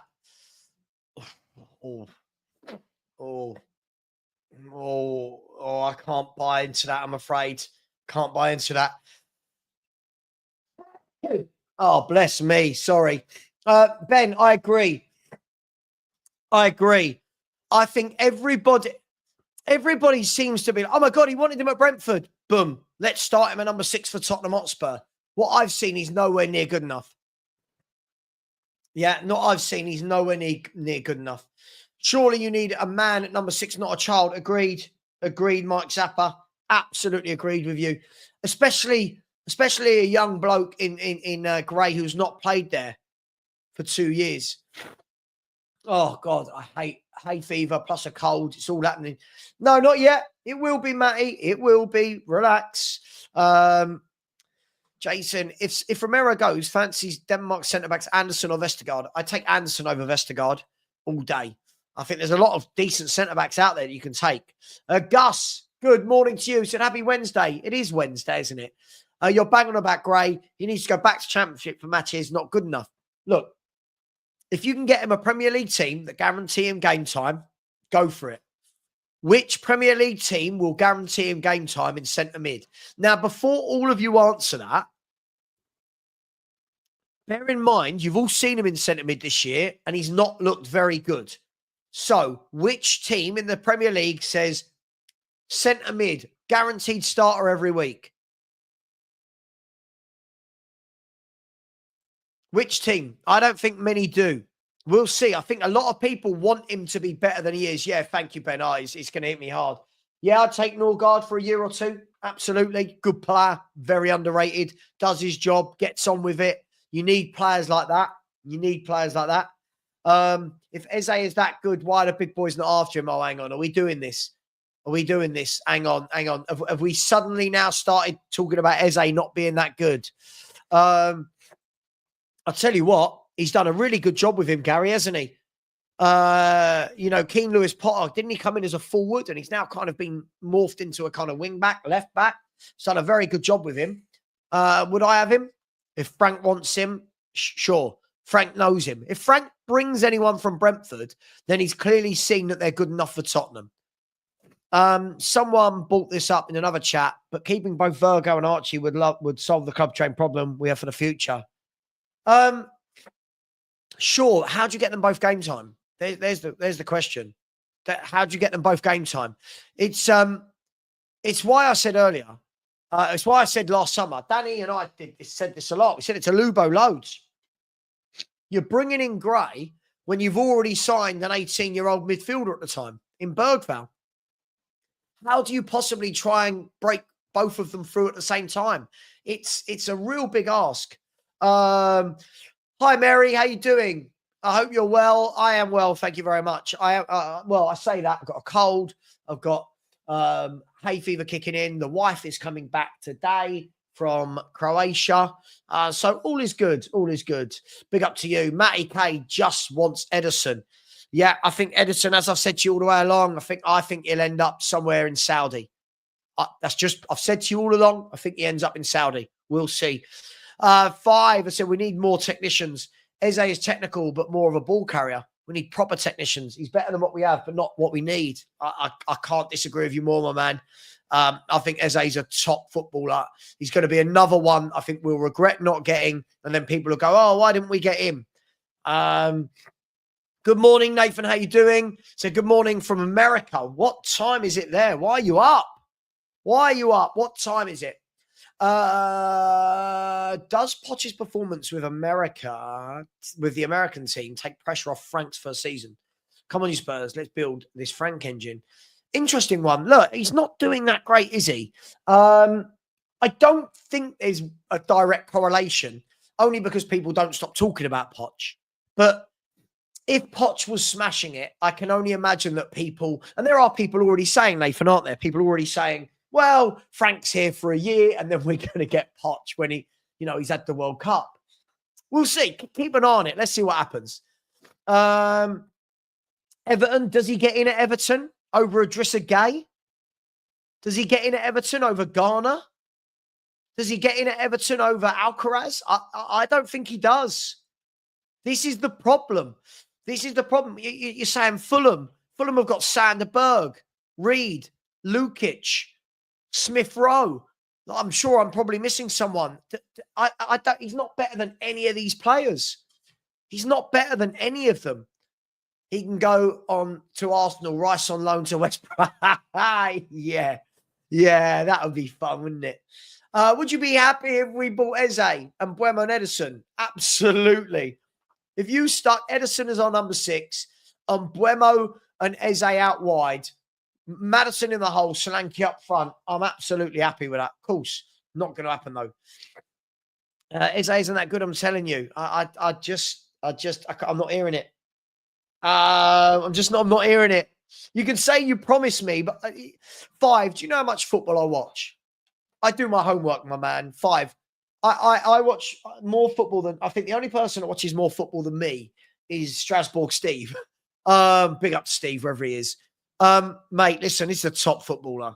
He'd light up White Hart Lane. Big up, Danny. Hope you're well, my man. Big up to you. Hope you're well. Hope you and the family are good. I'm sure we'll find something we disagree on, my man. No, not football stands. No teams will guarantee him time. I don't know how he will look coached, but he doesn't at Premier League level at the moment. His decision-making and strengths are both bad. Look, again, last year for me, he should have been out on loan. Bring him in, out on loan, give him X amount of games in a season in midfield. It is what it is. I say I'm okay, but my wife's come back today. No, not in a bad way, in a good way. In a good way. Do you think Frank changes captain irregardless of son? I genuinely don't know. I mean, does he upset the apple cart?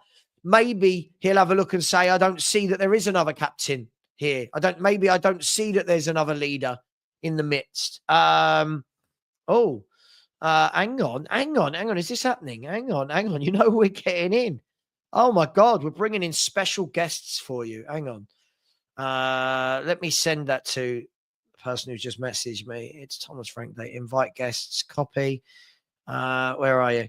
There you go. Sorry, there you go. Boom, boom, boom. Yeah.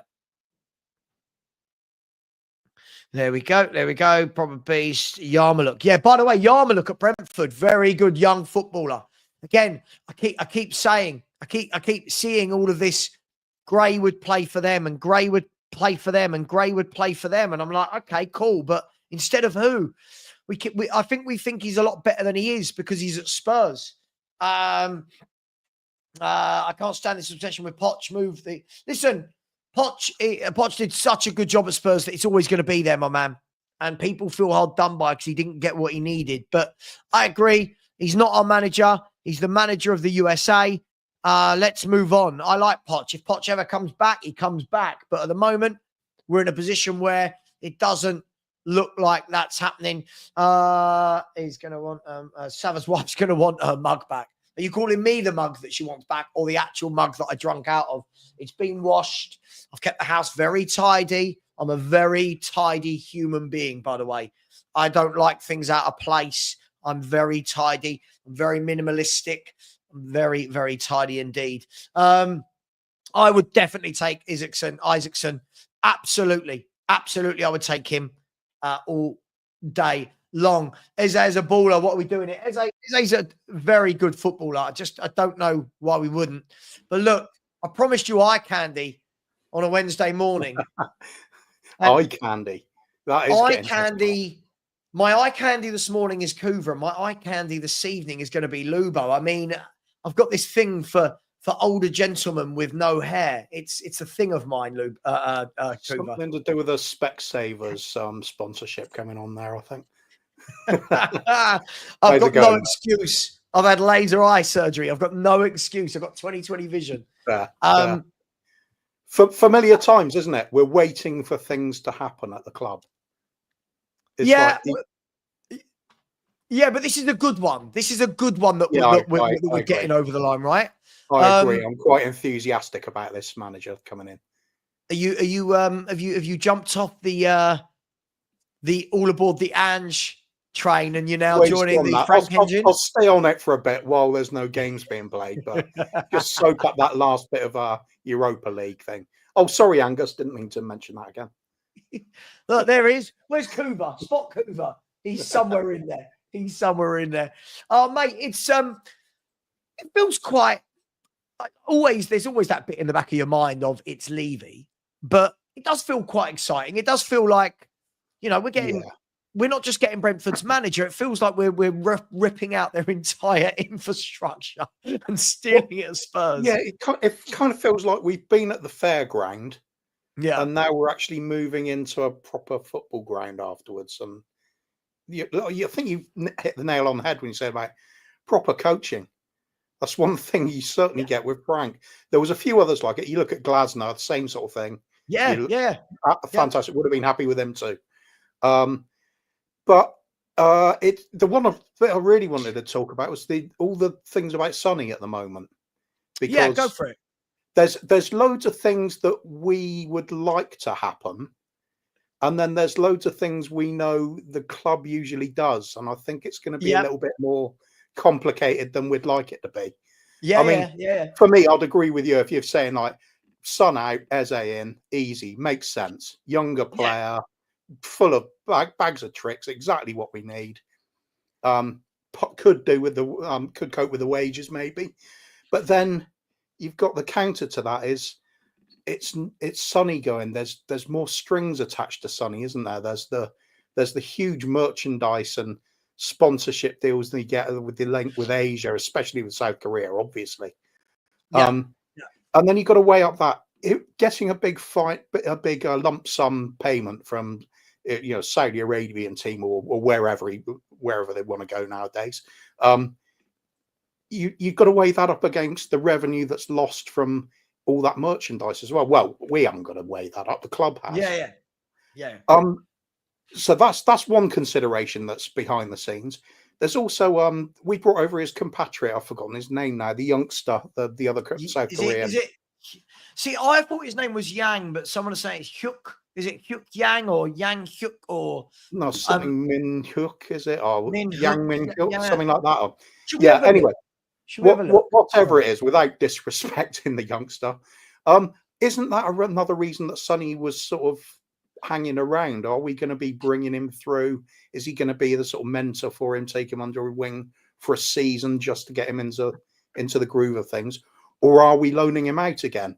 Who knows? I think it's another consideration though, isn't it? It's not a coincidence we picked up a South Korean player. It's kind of keeping the legacy going. So is that part of the consideration? Also, you've got to look at it from then the counter again would be FFP. How is it going to affect Sonny's wages off the books are going to be quite considerable. Is that to make way for a big name player coming in who is going to eat up a lot of those wages? So there's that part of it to consider. It's a much more complicated thing than us as fans want to see, isn't it? We just think footballing decision. But we know this club does not operate. Yeah, but does Daniel Levy operate like that? No way. So we'll have to wait and see. I think for me, I feel the club's going to keep him on another year. I think he'll be happy to sort of, play, feature in half the games sort of thing, realise that his body's not the same as it used to be. Yeah. There are reasons that could work. One of them being he's not going to be asked to run around like a headless chicken all game. We know Frank. He said makes a big point of saying pressing intelligently, not with like frantically. That could suit Sonny if he's not knackered the whole season with his training that's built around him having to press relentlessly for 90 minutes if he plays. I think that might just extend his playtime a little bit. So I don't. For me, I would prefer to see somebody of his caliber coming off the bench in games than perhaps a Will Lancashire or we've got some talented youngsters, but are they quite ready yet? I don't know. I think it might be wise to keep him for one more season, but we'll see. I think the question you've got to ask yourself is this, and I guess this is what Daniel Levy weighs up. It's things that we don't give a shit about as fans, but I think Daniel Levy's going to have to weigh up, okay, if he stays one more year, I lose a fee, but the fee I lose, is that compensated by the revenue that comes in for the 12 months there? And I get it. And as football fans, we shouldn't give a shit about that. But when you remove the emotion, that is what Daniel Levy and the board are going to look at. Now, I think that Daniel Levy must have thought about this. He knew this day was coming at some point. And what he's done is he's given himself a little bit more time by triggering the 1-year extension. He's given himself a bit of food for thought. I think if a big fee, if someone in Saudi turns around and says 40, 50 million, I think it might be too much for Daniel Levy to say that's a big chunk that I'm not going to get if he stays for a year. That's a big chunk. I'll tell you what, that'll be a good indicator of how much revenue Sonny brings in just from being here, wouldn't it? Yeah. Well, i.e. if we turn down 30 but accept 50. Yeah. 30? Nah, I'll make more than that in Sun shirts every match. Yeah, I can't imagine Levy selling him to make a loss. Put it that way. I agree. Listen, I think it's difficult. Like you said, at most clubs, they don't think like this. So at the bigger clubs, they'll look, and let's be fair, Sonny at a bigger club now, they'd be going, thank you, but no thanks. But this is Tottenham. For me, as I've said, I'd love to see an Eze come in. And I'd love Tottenham to be that team, Kuva, where we're not having a conversation of Son or Eze. If Son's staying, bring in Eze. Like, do you know what I mean? Yeah, exactly. Every conversation we have as Spurs fans, it's always either or. Either or. You know, I don't want that. When my wife goes, this year, do you want a holiday to be Spain or Portugal?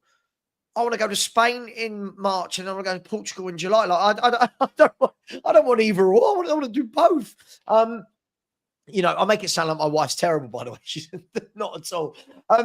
But yeah, it's an interesting one. The reports that are coming out though, that his agent is starting to have those conversations, and I think what the Saudi teams, they're not run by stupid people. Yes, they're frivolous with their cash. They're frivolous with it. We know that they've got bucket loads of it. But they're not silly. They're going to see the commercial opportunity to signing a son. Look, why did they want Mo Salah? Mo Salah's the most famous Muslim footballer, you know? It's not just at club level either. It's for their league in general, raising the profile. So they're going to want to keep going, aren't they? Yeah, sure. Absolutely. Sure. So look, fingers crossed, whatever we do on this front, Sonny aside, I just want to see good footballers coming into the club. Yeah. You know, we've got rid of Werner. I think everybody's calling out for Eze, aren't they? Everyone wants Eze. We got there's a few saying he's not that good in the chat. I must be watching a different player when I watch him, because I watch him and go, get him in a Spurs shirt. He went off the boil for a little while, didn't he? And then he just came back and he reminded everybody he's a class player. Yeah. He makes things happen. He always does. Yeah. And maybe I'm being a little bit romantic here. Maybe I'm going a bit old school, but Spurs used to have those players. Maybe the ones where they're not always involved for 90 minutes, but you've got that bit of flair. You've got that, you know the ones that make the seats. Van der Vaart, he was always knackered after half an hour on the pitch, but what a half hour. He looked tired after the warm up, didn't he? But you knew he was. We used to have those, like even in the days when we weren't great, we used to have these mavericks, and you'd go, "Yes, we're shit, we're mid-table, but what a player he is!" And he got me off my feet. I want one of them. I genuinely believe there's still room to have those sorts of players, despite all this modern fixation with work rate and pressing. I think when somebody comes in, and it's quite refreshing to hear, press intelligently, not frantically. So you could have a player that's not going to be running their socks off and is just looking to hurt the other team. If you set up wisely and everybody knows their roles, I mean, let's face it, there's the likes of Makaleli who invented that role, the sort of the water carrier role, the defensive midfielder who gets stuck in and does the workload for somebody who's much more talented than them alongside. I don't see why we can't have that sort of thing. Couple of strong DMs and really attack-minded front four, bombing wing backs on the overlap. I'm getting excited about that already. It's what it used to be like. Have you seen? There's the video of if you just type in Thomas Frank on YouTube, it's one of the first things that comes up. There's a video where I think is it James Alcott he's talking to about his tactical masterclass, and he's showing about how he's got a plan A, a plan B, a plan C. He's got plan A of tactics. Plan A has got part B of plan A, and then plan B, and all of these different things. And in there, he talks about what you just said there, that the pressing, he said, you can't press with one player. He said, if one of my players is pressing, you beat that. He said, you've got to press in packs. You've got to press intelligently. You've got to press as a unit. And I could listen to this man talk tactics all day long because it's fascinating. And when I watch Spurs at the moment, we all go, oh, Solanke presses. Doesn't really matter if your centre forward presses if no one else presses with him, does it? You just bypass him. So I'm really looking forward to it, Kuva. I know we're about to have all of these. Oh, well, what did he win this season? I know it. I can see it a million miles off. But we need to start getting back to some sort of team that don't look embarrassing each week, Kuva, some sort of team where I don't think, oh my God, are we defending 2v4 again? I think we need to get back to that. Yeah, we've got to get this. It's winning games, isn't it? It's not about just winning a trophy. You've got to be winning week in, week out. That's how you start instilling a sense of going somewhere, something to build on. It's a team that knows how to win. Yeah. That's why league position's always going to be important. You can't ignore it. If you're getting pasted every other week, you're in bad shape. I don't think any other big club would have kept hold of a manager that finished 17th. It was an inevitability. It had to be. I think Frank is somebody that you can rely on to set up a team properly and bring the best out of players that we've already got. I actually think I've not been a fan of Brennan Johnson. I think most people that know me know that. But this is a manager might just bring the best out of him. Playing him off Solanke as a sort of front two almost. It's a possibility. Kuva, interesting you say that, because what I've noticed this year is sometimes when you watch Brentford, sorry, 1 second, why is my phone doing that? No, we've put your phone on power saving mode. No, don't. Technology, stop trying to be too clever. No, I'll put my phone on power saving mode if I want to. Support show. Yes. Yeah. It's like, hi, we're helping you. No, you're not. Go away. Sometimes when I watch Brentford, they would play with like a free of Sharda, Visser and Mbeumo all floating around. Other times they just have out and out two up top with Visser and Mbeumo. And I'd be like, I like that. You're giving the opposition different things to think about depending on who's available, depending on what their tactics are. Why? There could be games where you go, right, today, Johnson, all I want you to do, just go and get yourself in and around Solanke. Just get in and around him. Let him bulldoze. Let him drop deep. Let him do all the tough, get in around the box, feed off scraps, put the ball in the net. You know what I mean? A lot of adaptability, isn't it? Yeah, but we know that on the right wing, as a right winger, he's crap. As a right winger, and it's not his fault because he isn't, he is crap. getting into the box as a goal scorer, he's got the knack. He's got the knack of that. So I think it's about how do you, I want to see us play teams and I want to see their fullbacks scared a little bit. I don't think we scare fullbacks. I agree. Me. One thing that certainly is true about Frank's teams is he does like to get the fullbacks or wingbacks, if you like, pushed right up there to give the natural width. I think that will help Johnson to play more in the middle. I think it will help Porro and the doggy massively. I mean, the doggy was a flying winger when he was belting down the touchline. Udinese. Yeah. Then you turn him into that sort of hybrid, attacking midfielder. It wasn't natural for his game. I think and Porro as well. Although Porro's got the ability for it, I still think he's better when he is out wide. He's got a killer cross on him at times. Nothing to stop him cutting in every now and then, banging a shot in or two. The doggy was scoring goals at Udinese, wasn't he? So he kind of came off the tracks a bit, in my opinion. But I think there's still a good player there. I could argue a couple of wasted seasons for him. Yeah, agreed. I think the thing is, I was speaking to my uncle yesterday, and one of the things he said to me was, he said that the beauty of a coach like Frank is we all expect that a coach will come in and does mind-blowing things and is always innovative. So sometimes what the greatest coaches do is strip back to the basics. Yeah. Sometimes what the coach will do is say, okay, I don't need everybody flying around everywhere. You're very good on the touchline. Hug that touchline. Choose your moments when you come in. You're not a touchline player. I want you finding those pockets. Yeah, that's what the coaches do. They find out what's Kuva's thing on a football pitch. What does Kuva do well versus what do I want him to do, if that makes sense. So I think he might just bring some simplicity maybe to affairs. Simplicity. Yeah, I mean, absolutely. And it's also identifying players, isn't it?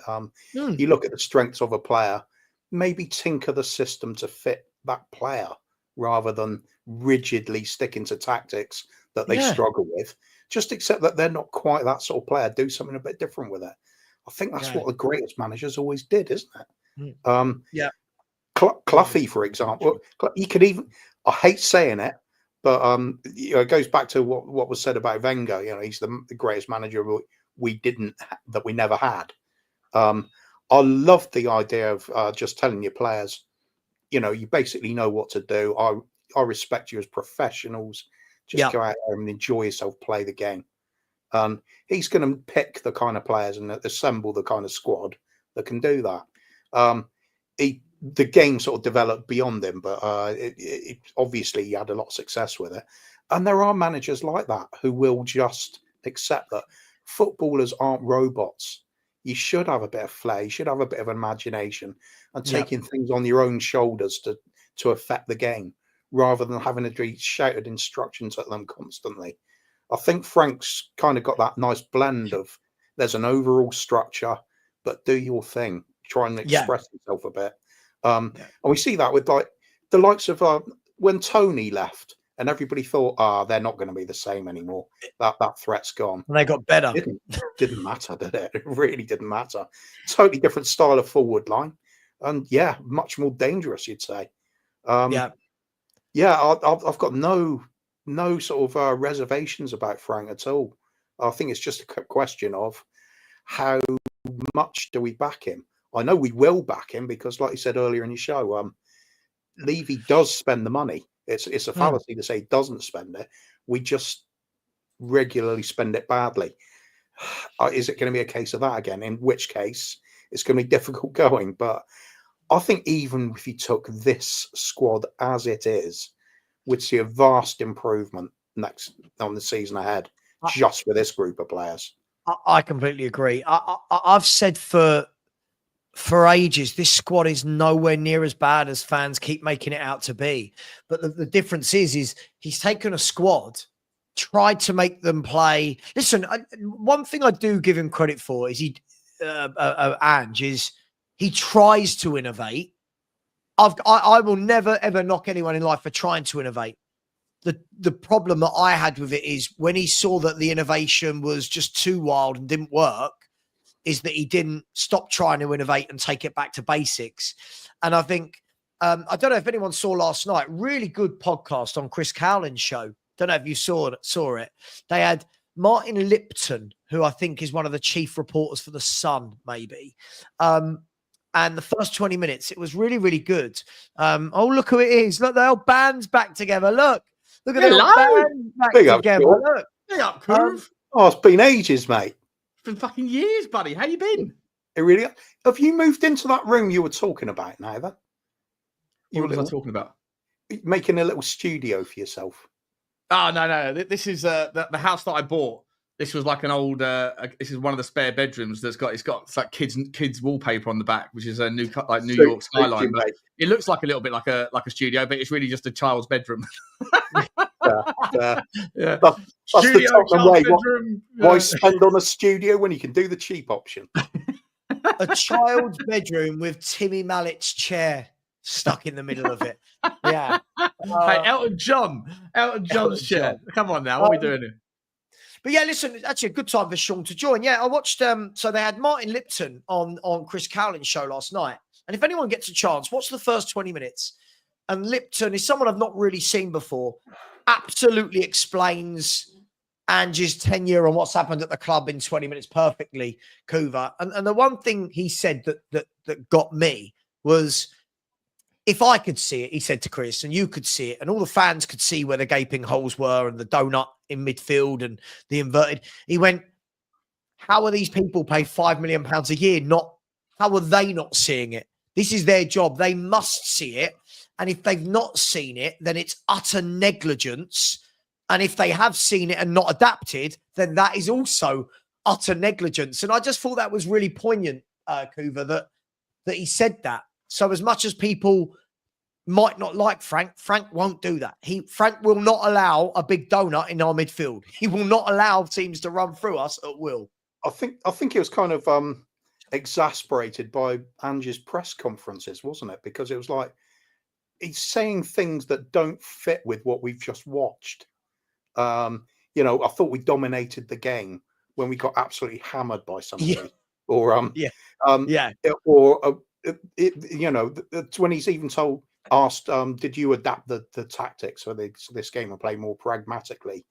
I didn't tell them to play like that. They did it on their own backs. Yeah. So it's like, what exactly is he doing then? What's his role? Because if he's not coaching, he's not managing, he's not setting out how the team plays. What is he there for? Just the interviews? Selling cars, mate. He's selling cars out the back of Hotspur Way. Having a big payday for not a lot by the looks of it. Yeah. Yeah. By the way, just quickly, I did a fan show last night, right? And there was a guy that came on that I'd never met before, and this man must be protected at all costs. I gave him a hard time. His name's Ben, and then after the show, Danny Kiriakou said, "Oh, Sean, have you seen Ben's interview with Savva a few days ago?" Oh. And I said, "No, I haven't. And I watched it this morning, mate. I think that guy must be protected. With the Ben with long hair, with the long hair. Yeah, I thought it was the entire time. I was joking and laughing out loud because I thought he was reading a script, and yes.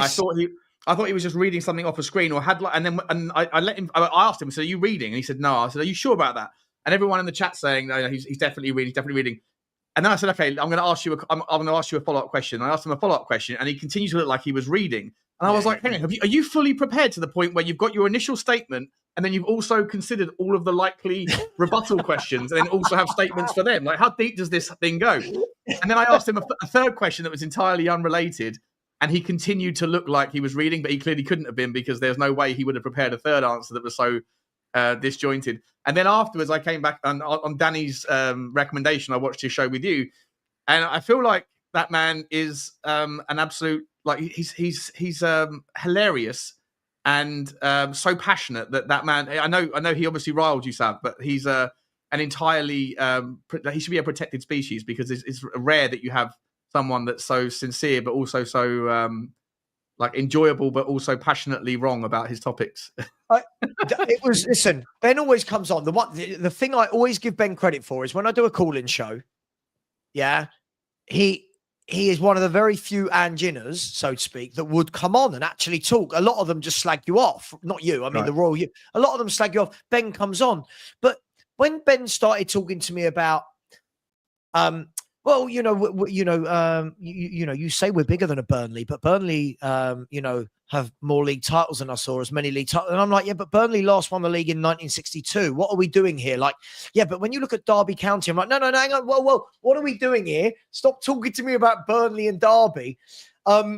It's a demonstration, though, of he's clearly a very educated and an intelligent guy. He just lands on silly opinions, but then you can find stats and data to support your argument, and then convince yourself that I just thought it was like I don't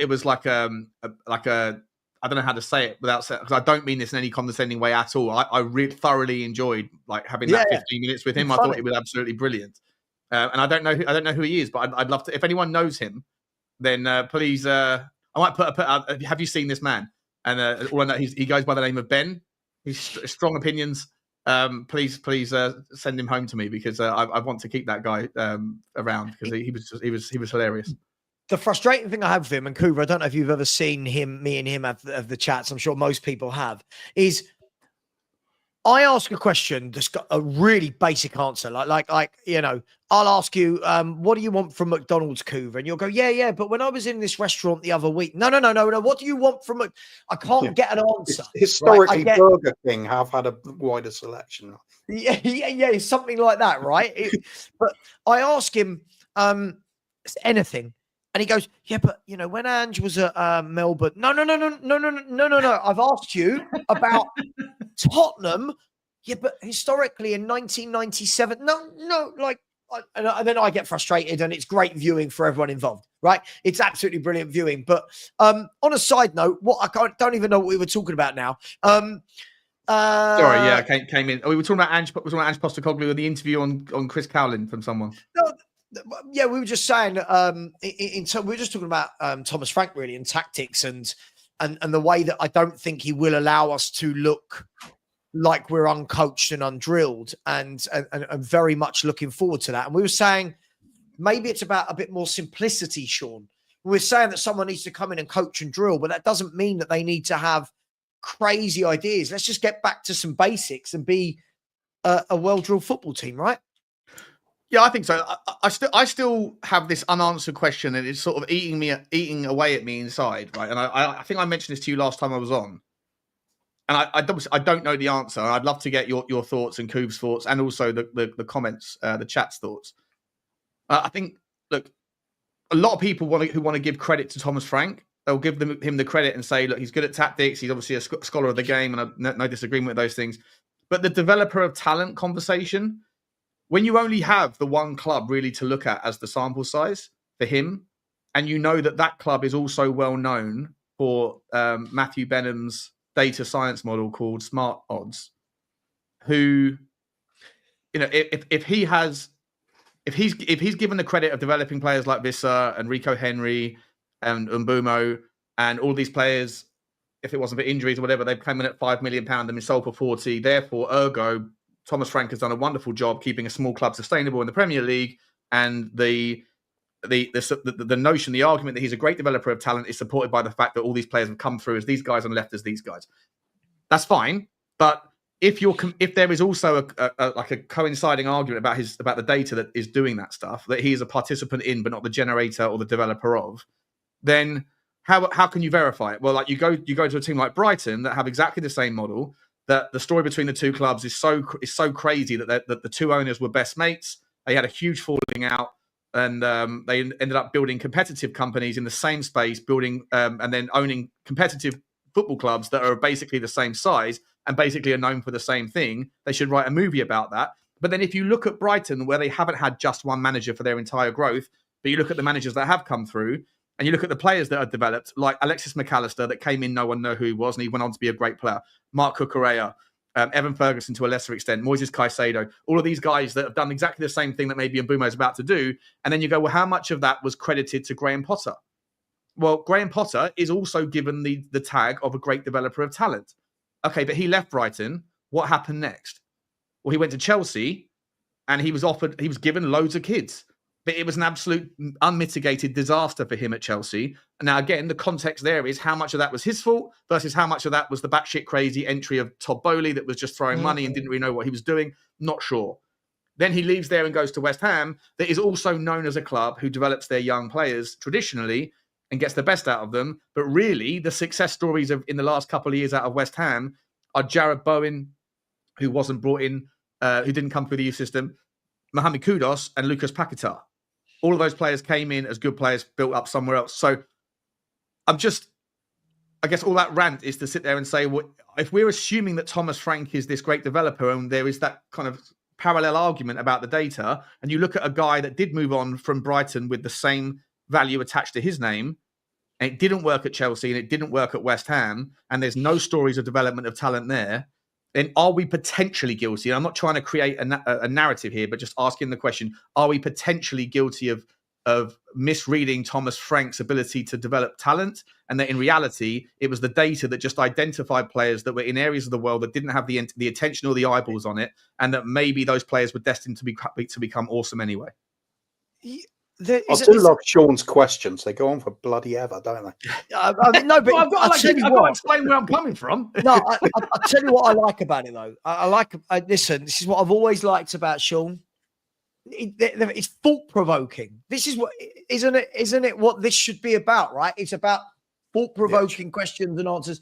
Look, for me, I think there's a number of ways that you can skin a cat. Right. So first of all, if we're going to use the Graham Potter example, I think it's really difficult. Graham Potter going in at Chelsea is really, really different because Graham Potter's given 50, 60 million pounds, 18, 19-year-olds that everyone goes, go on, make brilliant overnight. Go. You've got 9 months. Whereas at a club like Brighton, a club like Brentford, you get them at the very, very young age to buy into your ideas. You build and you grow them naturally over the years. Equally, if we're saying Graham Potter West Ham, he's been there 5 minutes and hasn't had these young players to coach. I think West Ham will probably get rid of a lot of the old guard this year, a lot of the young players, and then I'll judge Graham Potter in a year's time when he's actually had a chance. I hear you. How much of it is great scouting versus great coaching? I think surely the answer's got to be it goes hand in hand. Look how many quality players are scouted, generational talents are scouted that aren't coached. The fact that Thomas Frank has coached them over and over and over again, the fact that he brings in the Umbremos, the Vissers, the Yarmaluks, the Keane Lewis Potter, the Damsgaards, he keeps doing it.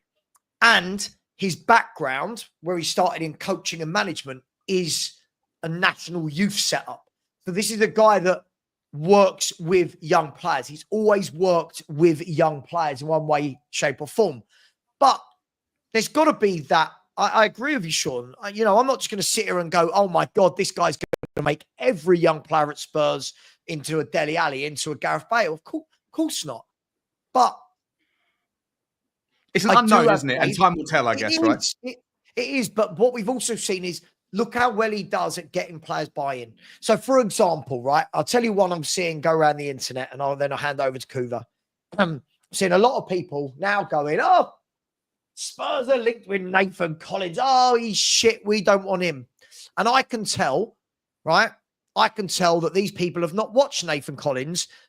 They're judging him based on the fact that, oh, he's a defender that plays for Brentford. If anyone actually goes to do that, sexy name. Right, he hasn't got a sexy name, right? He hasn't. He doesn't look sexy. He hasn't got a sexy name. But you know what? If anyone actually goes to look at his data, right, under Thomas Frank, his data's superior to that of Jared Branthwaite, who everyone wants, right? Yeah. So again, it goes to show that if you actually go and watch, there are players that this guy is bringing in that aren't fancied, not sexy names. He brings them in, develops them, turns them into good, solid pros. And the one thing I think we need a few 7 out of 10s every week rather than, oh, Romero's a 9 this week. He's a 5 this week. Papa Sarr's a 9. He's a 4. I feel like we need some stability. Kuva, I'll pass over to you. It's a really interesting question that Sean's thrown up. Yeah, carry on. Come on, you don't get away with that. It's true. It's always going to be a bit of a risk with any player or manager if they come in, because circumstances are always different from club to club. I think with the likes of Potter going to Chelsea, I think that particular period would have been insanely difficult for anybody, because about 200 players coming in at the same time. I think by the time Potter left, most of the players will have finally finished their meet and greet with everybody. It was insane. So I kind of put that aside. You could say he's been pretty disappointing everywhere else he's gone since Brighton days, couldn't you? So do you apply that to Frank? You could do. It is an unknown, but there are certain characteristics that I see, and I think that's a sign of a good manager. And the biggest one being Ivan Toney leaves, and we thought, Brentford are not going to be the same threat they have been to teams in the future. But it was like an instant switch over to a different form, a different system. I think it's all well and good identifying these players using this data analytics and everything, but you've still got to put the team together, and you've still got to give it some shape and coherent sort of way of playing. And I think Frank has shown season after season that he's capable of doing that. He even has periods where he has to ride his luck with an injury crisis. For example, last season we gave them a good pelting when they had about 11 fit players or something. As soon as they were back again, they started turning people over again. I think he's proved himself. So that's what it basically comes down to. I'd be more edgy, if you like, about another foreign manager coming in that hasn't had any long-term sort of chance to prove themselves at this level.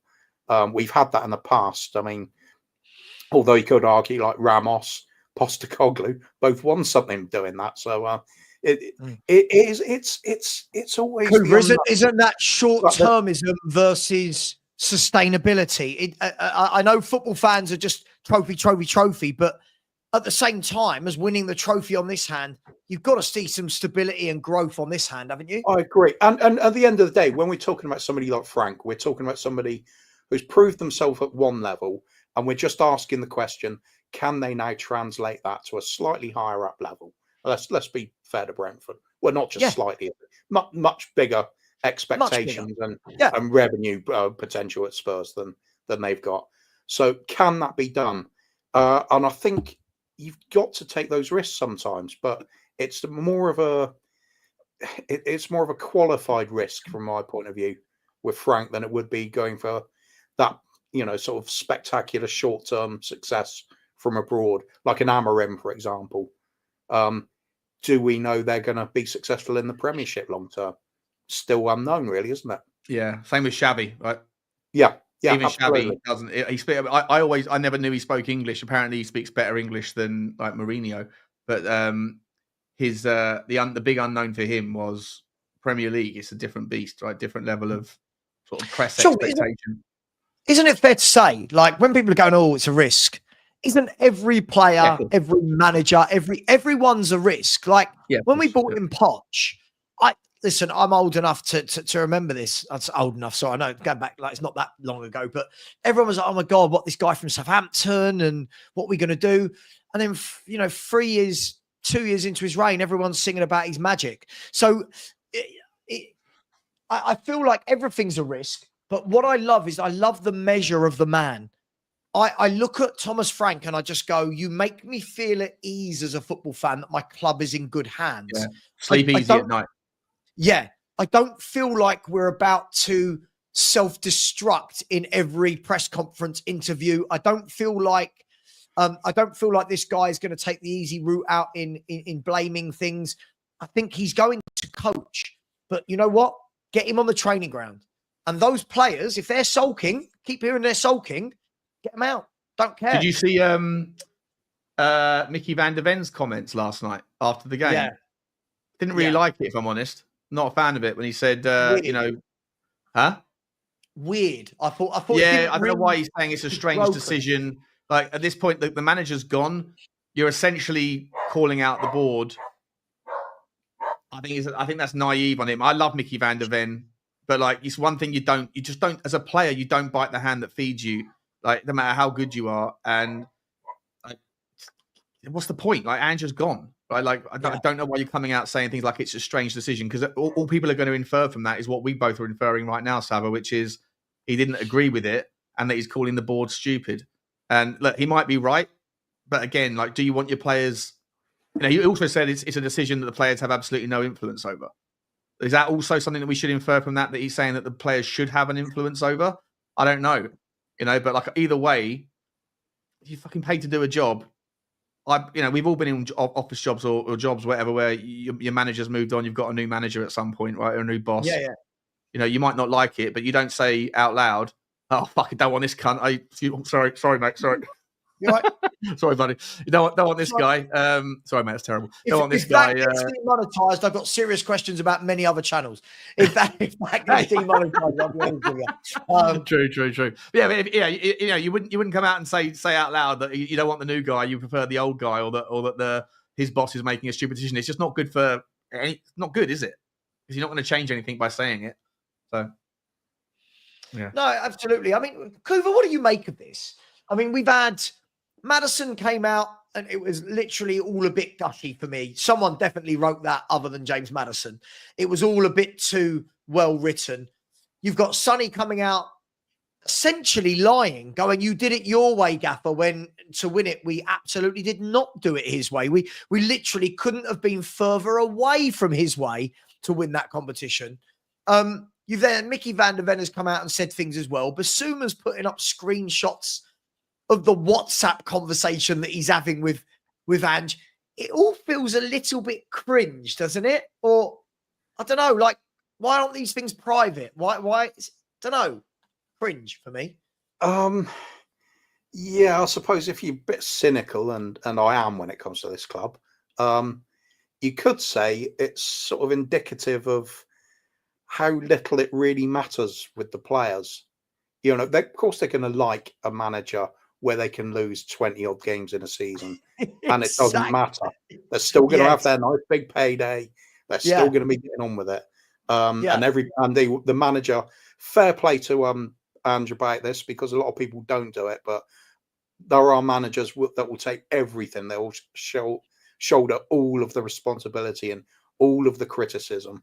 And it feels like, as much as like we can criticize his tactics and everything, a lot of it is the players as well. Of course. So, you know, why wouldn't they? Why wouldn't they love this period?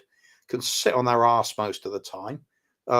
Results don't really matter, and they got a nice luxury ground and training facilities, a nice big fat payday at the end of it. It's easy life, isn't it? You don't have to make an effort. Do you know what I said, Koo, about this the other day? Was if I look back at all the bosses I've had, and I worked in an industry where results were everything, right? I worked in talent and recruitment where you don't get to have poor performances. I can't imagine any of these bosses just going to me, "Yeah, don't worry, you've not hit your target again this week, or this month, or this." Like, I can't imagine that. And if they did, I'd be like, "God, I love this manager. There's no pressure. I don't have to do it." Exactly. There was no repercussion to anything the players did. Now, listen, I'm very quick to blame Ange, because I do think overall it was his system. But equally, I think the players did down tools, because it was like, well, it's almost like they knew it wasn't working. It was almost like, well, we're going to concede goals anyway. What does it matter? Yeah, no belief in what they're doing, was there? Yeah. That's what it felt like. Yeah. A lot of the time. But it's difficult. You'd love to be a fly on the wall at times, wouldn't you? When just after a defeat, and see what actually happens in that dressing room. Forget the all or nothing series when we actually had it. It should have been these last two Ange seasons. That would have been a good one. All or nothing in this last 20 months would have been amazing, right? It would have been amazing to see, like, the team talks after every defeat. I would have loved to have seen, were they unlucky lads? Wasn't meant to be, today we go again. Because there are times when you say that. There were times under Poch where we were playing brilliantly. You'd lose a game and you can imagine it being, look, wasn't our day. We go again. After 22 defeats in the league, at what stage does, don't worry, lads, wasn't our day. Today we go again. At what point does that start to lose don't worry, we were the better team this season. the number of press conferences, right? Where and by the way, I never watched his press conferences, but as you know, as a YouTuber, I get sent everything. Like my you know when your WhatsApp images naturally save to your gallery.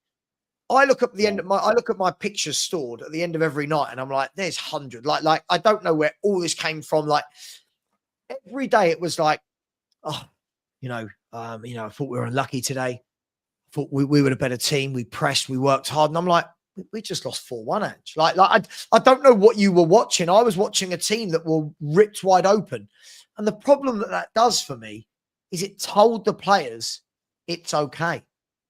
It's okay to keep losing. And you know what that did, Coover, in turn? Most of the fan base started going, it's okay. It's okay to lose. How many times this year? This is a free hit. Sorry, this is a free hit. This game doesn't matter. That result doesn't matter. This result doesn't matter. Sorry, what? Where are we? Nah, that's not for me. It was a more intensified version of what we've had for a while, really, wasn't it? Because any manager that comes in with an absolute passion for winning, a demand to win things, doesn't last long here. The ones that last a little while is the ones that can create a happy atmosphere, get a little bit of a balance going. Pochettino managed it for a while. Redknapp managed it for a while. But ultimately, the wheels start coming off because things just do not matter. And that does come from the top. It is why I'm always going to be hypercritical of Levy, because he's the one that sets the tone. If you've got a club behaving that way, you should be doing something to change it yourself. And that's so that people immediately beneath you to start with, and then just have it run the way you want it run. Yeah. If this is the way he wants it run, then we've got no chance, which is what a lot of us think already. But, what can you do otherwise? If we're going to stay within these budgets that we've got set, which, fair enough, I accept that is just the way it is with the club. And we're not going to pay mega wages for any individual player. We can work within this operating sort of frame, but it does have to be done smartly, doesn't it? And we do have to have a right manager. And I think Frank is that kind of ilk. I think he's that kind of level where he could really grab our team by the scruff of the neck, drag us forward back to where we should be, which is constantly in and around the top 6 and hopefully pushing further all the time. I think he's capable of doing that. Obviously, it remains to be seen. We'll see how it goes. But I think belief goes a long way, and that's right the way through the club. So if the chairman really believes in the manager, he's going to stay. If the team believes in the manager, they're going to play for him. And if the team's playing for the manager, then the fans believe in the team. It's a knock-on effect, always has been. So you look at the weak link now. Where is it? We're not sure because we're starting again, yet again, aren't we? With the sort of boardroom rumblings of whatever's going to happen there. New manager in, new coaching staff in, presumably. Yeah, but this is Sean's fault because he's been so Levy in that Levy stayed because of Sean and his followers. So maybe if Sean had been Levy out, we might have a different chairman by now. Who knows? Sean's actually a sleeping partner for Enoch or something. You know who's the biggest problem? People always go, "Oh, Butler, you've definitely got shares in Tottenham." You know who has got shares in Tottenham? Lubo. Right. He's like, you're angry should be. You know? He's live on the channel at 5 p.m. If anyone would like to ask him any questions, he's live at 5 with us. But yeah, listen. I mean, people say we're starting again, and I don't feel like we really got started under Ange. I still don't feel that 2 years further down the line that I actually knew what we were trying to achieve with him. And I know now everyone's going to go trophy. I get it, but no one can say that was planned. No, like in his statement, I love what I liked about Ange's statement. Fair play to him. He's ballsy. I give him that. He's a salesman. He's absolutely brilliant. That trophy was 2 years culmination of 2 years of hard work. And I was like, hang on, mate. That culmination was 2 games of sticking 10 men behind the ball. None of the work you put in on the training ground was anything to do with Spurs winning that Europa League. But he knows how to spin it. Where do you guys see him going? Everyone in the chat, I know he's gone, but there's talks of Leeds, which I can just see the word R, the R word, relegation coming into play. There's talks of, there was talks of Italy, but I think Gattuso's gone there now. Where do you guys see a manager like Ange? Where does he go and really stamp the authority? Where does he go? Easy one for me. The pub and then a barbecue. and I mean that. I think that's... Well, I don't think he's going to be that eager to get straight back into something. Do you know? He's had a nice big payoff and everything's good. I think he could go and maybe manage the Greece national team or something. Maybe. You know? Dabble in a bit of Eurovision or something, maybe. Yeah. It's an interesting one, isn't it? Like, Perchy and I were having this conversation on Monday in our show and said, what I'd really like to see is for all the people that are telling me, like, I love the number of people that have told me you'll regret it. And I'm like, I really won't regret wanting this guy out. Like, there's nothing this new manager can do apart from getting us relegated that will make me regret getting rid of Angepostecoglou. But I want to see him in the Premier League, guys, with another team. I want to see, first of all, I don't think any of the big clubs would take him. I don't think the big clubs fans would put up with that. They would not put up with the losing each week and being wide open. Now you look at the lesser teams.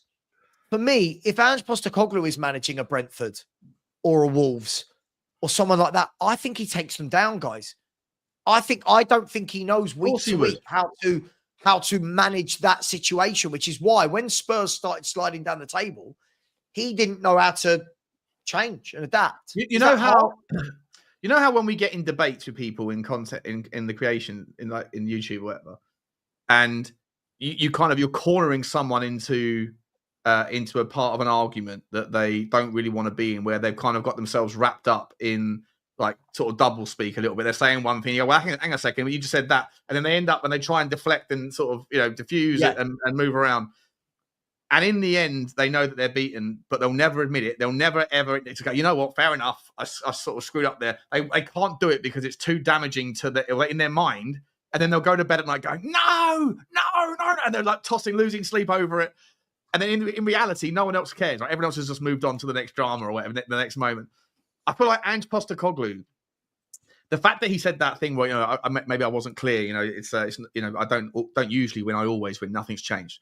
And then, that is who we are, mate, was the hill that he was dying on. By the end, in the fact that he abdicated his entire philosophy, there wasn't a deprioritization of the Premier League. There was a deprioritization of the philosophy in the other competitions because his reputation, it was his credibility that was on the line. He didn't really care about all that stuff, what was happening to Tottenham. To him, it was all about not being wrong in that moment. And then, I bet you he was absolutely delighted that he was sacked.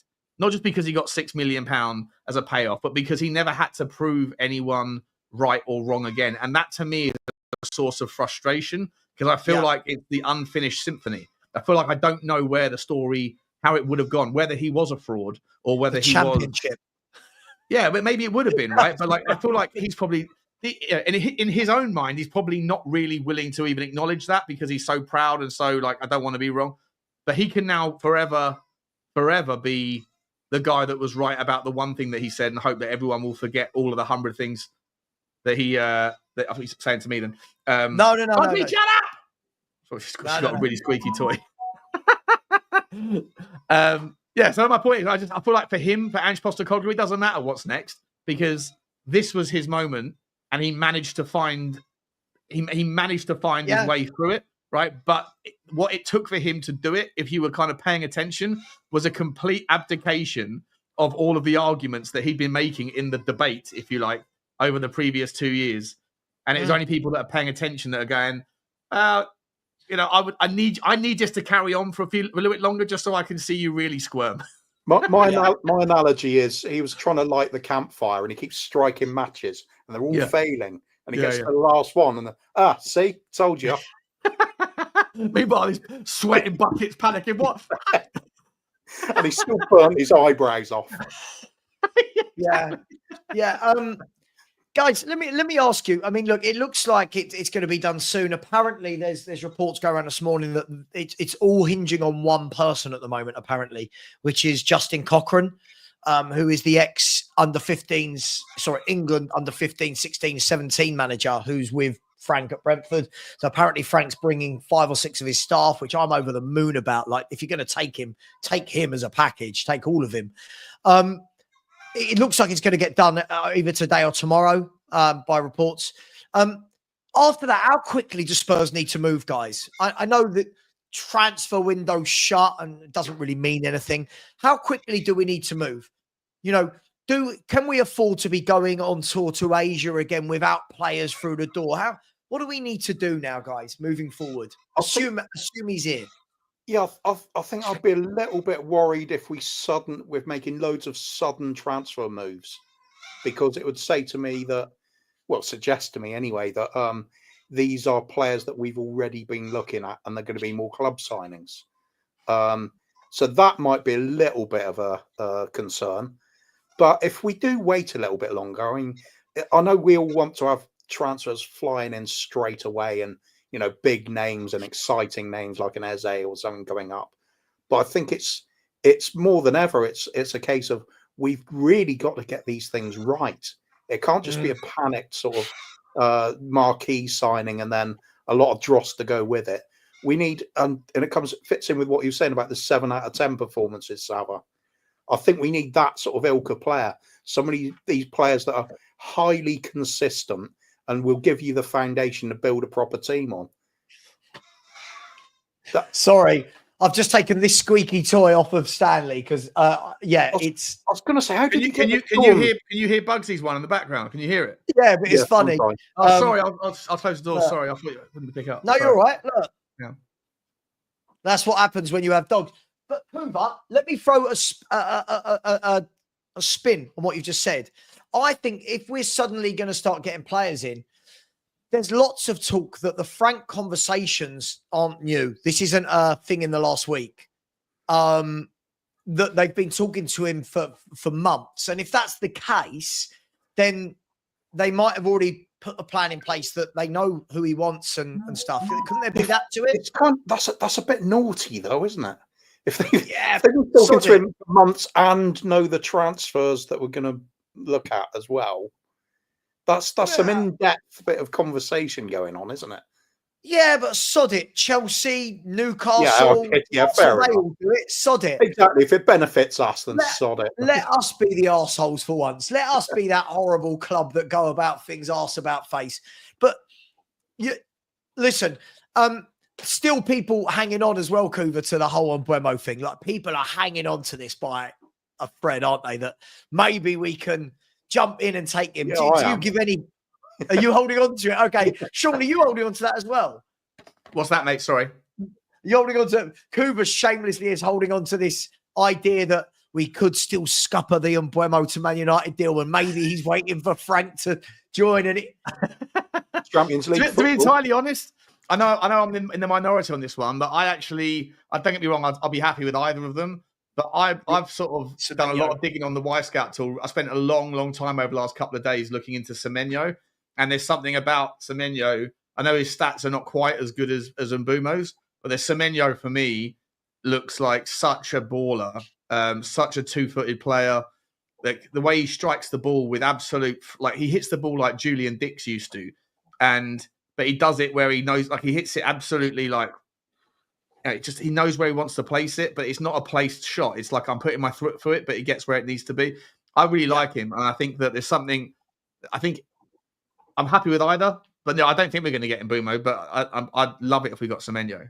Like, I'd put Semenyo above Leroy Sané. Oh yeah, got to agree with that. Do you care that it could be a club record fee? Does that bother anyone? No, not really. No, I really do like him. I think he's. I think he could be a magical player in a couple of years. Like, he's got all of that body strength, like Decky's elbow. Does that kind of running with his arm out. He can body people out of the way. He's got the footwork. He's got the pace. He's got lightning quick feet. And like I say, you give him half a yard and he doesn't. He'll ping it from either foot and smash it with real accuracy and power. And I just think that he's something that I think we miss off the right hand side. We don't have in Brennan Johnson. I wouldn't even call him selfish though. Like he's more than his ball whips are fast but he's got this. He knows what he wants to do with the ball basically. Like if he wants to whip it in low and hard, he can do it. But if he also sees that it's crowded and there's a back post opportunity, he kind of puts this like a lob wedge type of cross on it where he kind of gets under the ball and he flicks it up. It's just there's something about him that I think he's going to get better and better. The only concern, I know it's not a concern for this January because I don't think Ghana qualified, but he is an African nations player. So every couple of years you'll see him disappear for a month, But so let me ask you then, guys. So listen, I'm a fan of Semenyo as well. It's a player I've talked about this season. I also think it's a player that Thomas Frank might look and think I could probably get the same output that I did from Mbeumo by doing the same thing with Semenyo. It's another one. When I did a poll on it the other day and did a video on it, it's typical Spurs fans, right? We all hate our squad, but anyone we suggest isn't then good enough either.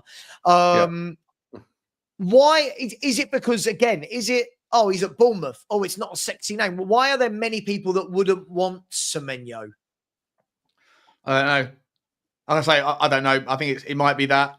It might be that it's too expensive, and it is a lot of money. 70 million quid is a hell of a lot of money to pay for a guy that's at his stage. But then if Tyler Dibbling is worth 55 million quid, then Semenyo is worth more than that to me. And I mean, Tyler Dibbling's obviously got the homegrown English tax thing, but I think that the problem is that I'm pretty sure that Ange's going to want to sign Eze, and I'd be amazed if he didn't want to bring in a new midfielder.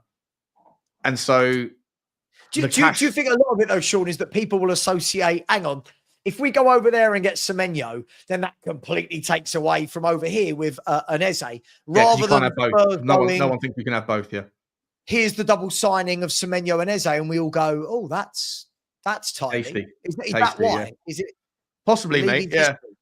I know you're not a fan of Solanke. I think next season, if Solanke's redeployed as a traditional 9, I think that him feeding off of those two types of players, or even one of them, will get a hell of a lot more output. And I love what he can do with his work rate. And then you've got more physicality, you've got more trickery, and you just got a lot more balance to your top end. Whereas right now we seem to always go down one side of the pitch. We always go down the left because Brennan Johnson's no good down the right. And if he does go down the right, he just gets fed back to Pedro Porro. And then Solanke's never in the box because he's been doing some run to pull someone out of position somewhere else. So then you've got no one there to finish off Porro's crosses. There's so many problems with the kind of the imbalance in our squad at the moment that with Thomas Frank and a couple of signings. But I think it all comes back to how much budget do we have and where do you really need to improve? And I think you need a couple of creative players, wide players, and you need a 6. As I said last night, and I think I said it on your show as well, Sav, like we've got 11 wingers at the club already. This feels like all we do is buy wingers, doesn't it? Like, and none of them are any good. Yeah. So and then who's going to leave? Like I think Sonny, I think inferred in that comment that he made at the career that basically I think he's saying that he's okay with leaving. So hopefully that will happen, and that's 40-50 million quid. And then if you have that plus the budget, then that probably does make room for an Eze, and it might also leave enough room for a Semenyo. So there's, but you still need to get rid of a couple more. And then Johnny's, I love Johnny to pieces, but so is Lubo. These guys are so determined to see Solomon back. Yeah. You've got to set he's 20 million quid there. We need that money, And there's a reason why he was bottom of the pecking order before. Just because he's done it at the Championship, it's a different level of competitive. Nothing. It's just apples and oranges. So. I've said this all day. I mean, Kuva, let me get your thoughts on Solomon. And this was a topic of conversation we had on Sean's channel yesterday. For me, I think he could do a job coming off the bench, but that's not what I want at Spurs. I don't want these people anymore. We've got young players that could do a job coming off the bench. Where are you with Man or Solomon? Keep, sell, not bothered? Well, Solomon's one of those players that even before we got him, he was coming off the bench for Fulham. He wasn't a regular starter. I think you get players that are sometimes a little bit too good for the Championship, but not quite ready for the Premiership. And Timo Pukki. Well, yeah, that was a classic one. Yeah. Yeah. 30 goals a season in the Championship, 7 in the Premier League. Yeah. And there's lots of players like that. I mean, it is a big step up.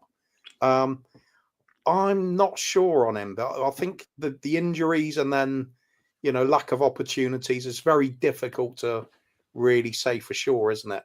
I think I'll be happy with him on loan again somewhere in the Premiership. Perhaps stay with Leeds for another season. Would you not rather have the money? Yeah, would we not want them? I mean, the way I see it, Cooper, imagine you sell Son and Solomon and you get 60, 70 million between the two. That'll do. That's then a 70, 60 million, 50 million wide man that you go, well, that's a first starter. Brilliant. And Buemo can be the backup. Semenyo for those two. Yeah, I'd certainly take that. That's where will the club look at it that way, though? I don't know. If you sell Sonny and Solomon and you bring in Semenyo, and then you bring in Eze with the transfer budget, then you sell Bissouma for 25, Alejo Veliz for like 5 or 6, the money for Højbjerg. 25 for Bissouma. Huh? Do you think we'll get 25? Oh, maybe not. Maybe 20, whatever, 15, wherever it is, right? But like just something. Are you talking about getting 25 million for Bissouma? Well, yeah, I just threw a number out there, but maybe not 25, maybe 15. No, I don't know. I'm not disagreeing with you. How long's he got left? 2 years left on his contract, I think. Mate, I reckon Bissouma's got Turkey or Qatar, or Saudi written all over him. Yeah. Yeah. By the way, I don't think he's the worst player. I think that he's if played properly player, he's decent. But again, I said this to you, Sean, the other week, and I think a lot of people got upset with me. There isn't many players that you could say to me have been sold by Spurs and I'm going to lose sleep over. Honestly, there really isn't. My biggest fear more than anything is brilliant, get the money in for them, but what are we doing with that money? That's the bigger thing for me and always has been. Would you be happy with just three big? If you could get Eze, Semenyo, for example, and Paulinho or Heung-min. If that was it, are you good? Are you good? Yep. Same. 3 first-team players that relegate 3 first-team players to squad players, a couple of young players in and around the squad. That will do me. But what we end up doing every year is we end up going to buy 6 or 7, and then they all need to be bedded in. Get me 3, maybe a 4th first-team starter. But yeah, I really am. Kuva? Yeah, I'll totally agree. And if the likes of Romero's going as well, then you would have obviously you have to replace him. Yeah, you have to replace him too. So it's the way to build a team, isn't it? You improve on what's in your first 11, and then relegate the other ones to being. And then a couple of kids pop up that are out in Iceland or out in Antarctica or whatever for a few million of them. I agree with you, Sav, when you said £35 million on an unknown championship talent is bonkers, right? But the £10 million Bergvall scenarios, like that throw hold or that who's that kid, Rooney Bargy? I think someone else is just putting a bid for him for £2 million for Rooney Bargy because he's out of contract in December. Where did our team's going to? Porto, was it? Was it Porto? Yes. I think it might be Porto. I think you're right. I think Porto are taking Rooney Bargy and they're also getting Gabby Vega, who left last year. Top young player. Went to Saudi. And I remember at the time saying, this is such a shame. This is not the right time. So I'm glad that he's only had the year out. But listen, Porto will bring them £2 million. £2 million. I know he's injury prone. Rooney Bargy, bless him, he's had more injuries than he's had minutes. Like it's wild. But he is a talent. And he's out of contract in December because their season run's different. Isn't he someone that you just go £2 million? Like that's half a Beyonce night. You know what I mean? Yeah, I think the thing is for me. Listen, I've got nothing wrong with Rooney Bargy, but again, for me, I just want us to stop buying children. I really don't want us to have built the most expensive creche ever in the world. I just feel like we need some men in there now. But what Porto will do. Porto will turn both those players around for like a 70, 80 million pound. Tottenham will be linked to Rooney Bargy in 2 years' time for 40 million quid. Right. Like, look at Bournemouth. Look at the profit that Bournemouth have just made on Hewson and Kirkes. Right. Look at the profit they've made on them. They've already got their Kirkes replacement for £10 million from Rennes. In a few years, he'll be going somewhere. These clubs do that well. But what we need to do is we need to do that with the sprinkling of top players on top of it. But at the moment, we've done too much of the sprinkling of kids everywhere without actually adding the quality on top. And we need to change that for me. So it's going to be interesting, guys. And apparently Basuma's got 1 year. So people are saying Basuma's got 1 year left on his contract. So they 15, 20 million, 15? 10. There's going to be so few clubs are genuinely going to want him based on the last few seasons with us. Can't see another Premier team wanting him, can you? I don't know. I feel that he'll do a good job. I feel that I can see him at a Wolves. I can see him in a Crystal Palace setup. I can even see him in an Aston Villa setup, working under a manager like Unai Emery. I just think he's got to go to the right club that allows him to be the number 8 box to box that he is, rather than trying to mold him into this really technical number 6 that starts off play when that's not his game. I'm kind of speculating with him. Well, I am speculating, but I feel from what I've seen, he fits the glove of what I was saying about players come to our club and then it's suddenly things don't really matter so much. And I feel like he's one of those players that's found that things are a little bit too comfortable for him at the club. Winning is not that important. It's just you've got a cushy little setup, very enjoyable. Everybody's friends with everybody, and the results are just secondary. But for me, I think you're right the first time. He's got sort of Saudi or maybe MLS or something like that as well. I don't think there's going to be a lack of suitors for him. I don't care. Yeah, look, mate, I don't care. Listen, as I said, he's the sort of player, if kept and Frank wants him, I'm cool with that. If he goes, as I said, there's no one I would wake up tomorrow to hear the news that it would crush me. That's where I'm at with this squad. There's no one that it would crush me. Like when this guy went, I cried. When this guy went, I was like, what, David? When Modric went, when Bale went, when Sheringham went, when these people went, I was like, what are we doing? No one right now does. I mean, Sean, is there anyone that would crush you? I mean, truly like, oh my God, this is criminal levels. Not really. As long as I think that everyone's got a price, right? Name me, like as the wonderful Heisenberg said, name me one thing in life that isn't negotiable. So as long as you get the right money, the right value, then I'm okay. And as long as there's a plan, but there are players that I don't want to sell. Like I don't want to sell Destiny Udogie. I don't want to sell Pedro Porro. I'd rather not sell Romero because I don't think we'll find someone that's better when he's fit and motivated, right? But can we find someone fitter though? Fitter, yeah, find someone fitter, yeah. Better and fitter, yeah. And I don't want to sell Bergwijn because I think he's got a massive ceiling. I hate that word, but I do think the potential there for him is to become a top player. But most of the others, Maddison, don't care. Decky, I'd be sad, but don't really care if we got the good money. Yeah, Solanke, Richarlison, Sonny. No, there's no wingers I care about. No midfielders I care about. What's that, mate? It's only really Van der Ven for me. Oh, Mickey Van der Ven, yeah, Mickey Van der Ven. That's actually a good one. Yeah, I just hope Mickey Van der Ven can stay fit under this next manager because at the moment his career is going to drift into one of those players who what could have been. For me, is there so much football?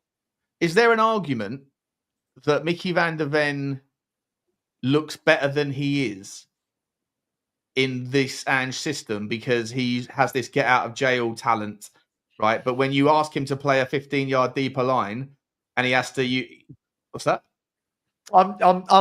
It's one of those uncomfortable conversations that people like me and you are happy to have, Sean, that most fans will absolutely go, oh my God, you guys don't rate Mickey Van der Ven. I'm falling into the same I'm not even saying that he is necessarily. I just think it's why not just explore it? Like, is there for him to be better next season than he was this season? You're going to need in a lower line where he's not going to be showing his speed talents all the time. He's going to have to improve aerially. Sometimes his positional sense for crosses is atrocious. Like he leaves like a gate open that that you could drive a bus through between him and the next centre back or the midfielder that's coming back for corners or for crosses from deep. There's loads of areas of his game that he could improve on, and I think that people, like the highlight reel shows his ability to drive with the ball forward is fantastic, and his ability to get back is sensational. But in a system that doesn't ask for those sorts of things from your centre backs, then like I say, I wonder whether this time next year will we still be saying whether Mickey van der Ven is top 5 centre backs in the league, sort of thing. I don't know. Yeah, there's better box defenders. I've said it before. I remember having a conversation last season where I said, if you compare Romero and Van der Ven, I would say Romero is probably a better box defender. He's better aerially. However, Romero is obviously a bit erratic, but I think if you take away Van der Ven's pace, it's not quite as good as it. But he does have that pace, so if you're going to utilise it, enjoy. 100%, so playing of high lines suits him to the T, really does. Or playing in the wing back position. Is it fair to say I've said this for 2 years about Mickey van der Ven? By the way, I like Mickey van der Ven. I wanted Spurs to sign him. I've seen him when he was at Wolfsburg, and he's a good player. It's going to be interesting to see how. We know he's good, but how good is he? Let's see how good he is when we're not just relying on his hamstrings holding out. Let's see how good he is when we're saying, oh my God, how many times did Mickey save us today with a ball over the top? And that's the mark of a good defender, is when you have got to switch on for 90 minutes, positional sense, marking, in the air. Let's see. And I'm not saying he can't do it before anyone shoots me, but from what I've seen so far, he's not properly had that test because that's not how Ange plays. And what I have seen for a guy his height doesn't do very well in the air. So again, I would expect that that's something that Frank will work with. Maybe even Frank turns him into a left back. I don't know, like maybe. Just options, just looking left side of a free. I don't know, but this is all I'll say is, Sean, you've heard me say this a number of times. If Spurs are going to have a back four, we've got to be very careful if we're going to build around Van der Ven and Romero if they can't stay fit. Because what I'm not going to do next season from Spurs fans is hear this excuse again. But Mickey and Romero are out. Well, yeah, we know they're going to be out a lot. We've got 2 years, 3-4 years of evidence now in their careers that they're injury prone. If you're going to build around it, be prepared for them missing a lot of games. That's all. I rate Kevin. I think Kevin Danso is such a solid player. I really like him. I don't really think I've seen him make a mistake yet, if I'm honest. Can't remember. Maybe he has, but I think he's been such a breath of fresh air. Just nothing flary about him. Just solid. Gets the job done. Gets his head on the ball.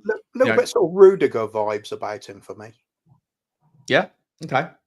Not directly comparable, but he's like that sort of ilk. Yeah, there's nothing to dislike about it. I think that's a really good bit of business from Tottenham. I think that Tottenham fans don't want to give credit where it's due. I think that one sort of slide, on the slide there is a really, really solid bit of transfer business.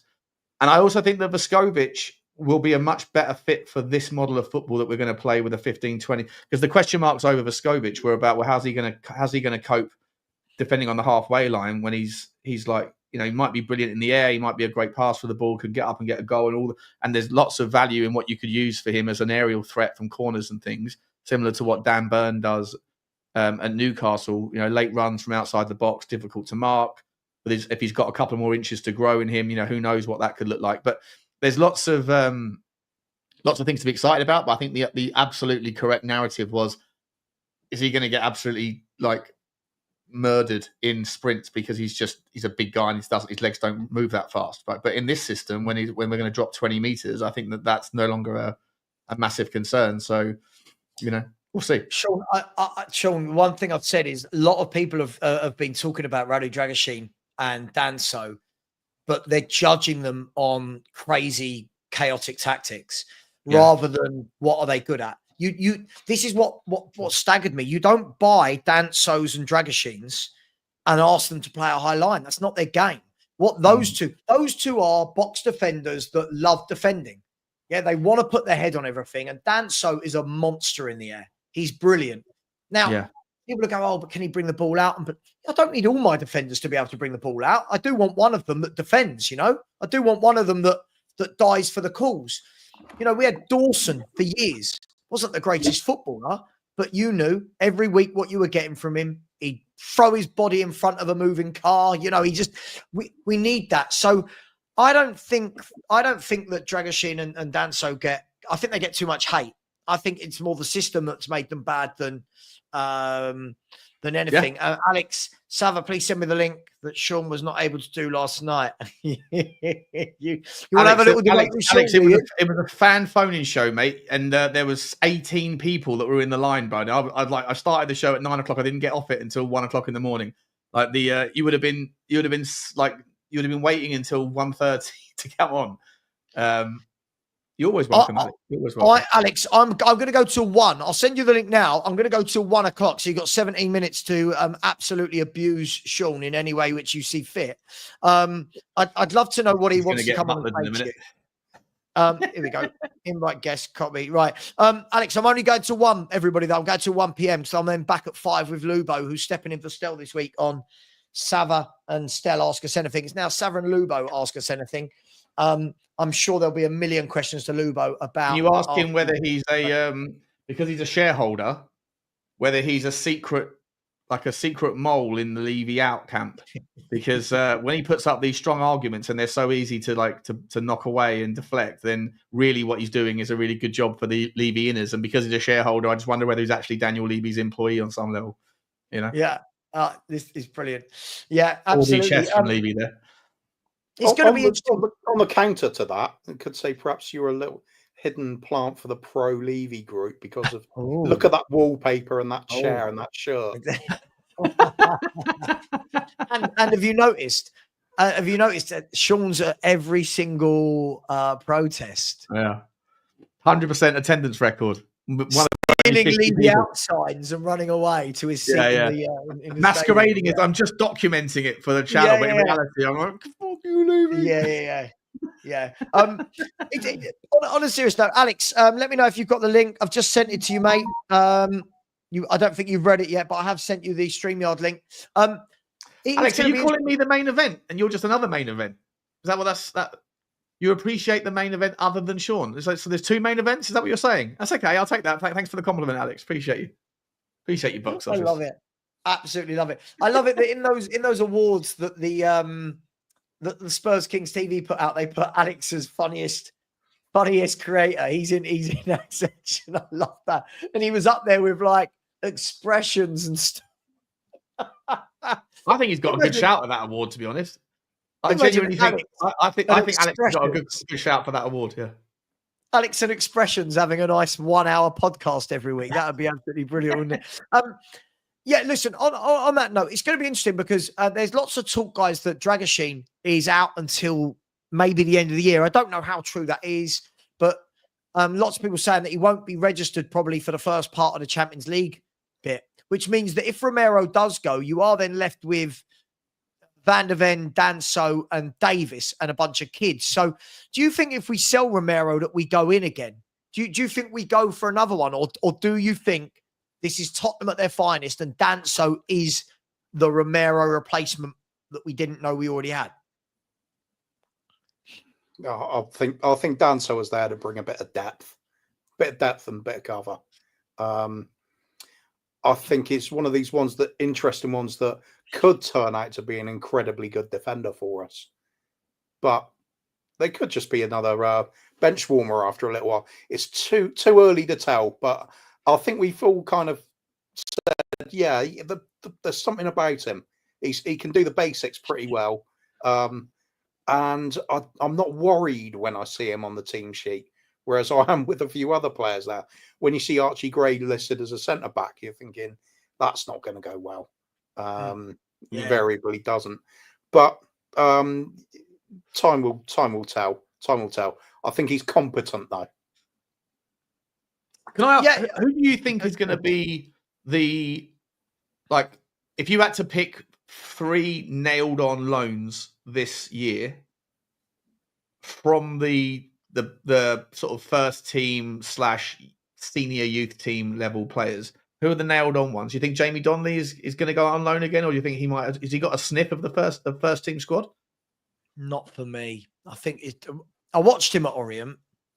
There's no doubting he's talented. There's no doubting. For me, I think what's going to stop Donnelly, I don't know if he's. I think he's a little bit immobile. Oh, do you? For me. Okay. It's only me. I've seen him play. Talented. Can you work on that, though, Savva? Is that something that you could like? Can the right train? I've got no idea about these things. Can the right training coach get an extra second off your 100-meter time? Yeah, I mean, for me, it's not so much about his pace. He just looks a little bit.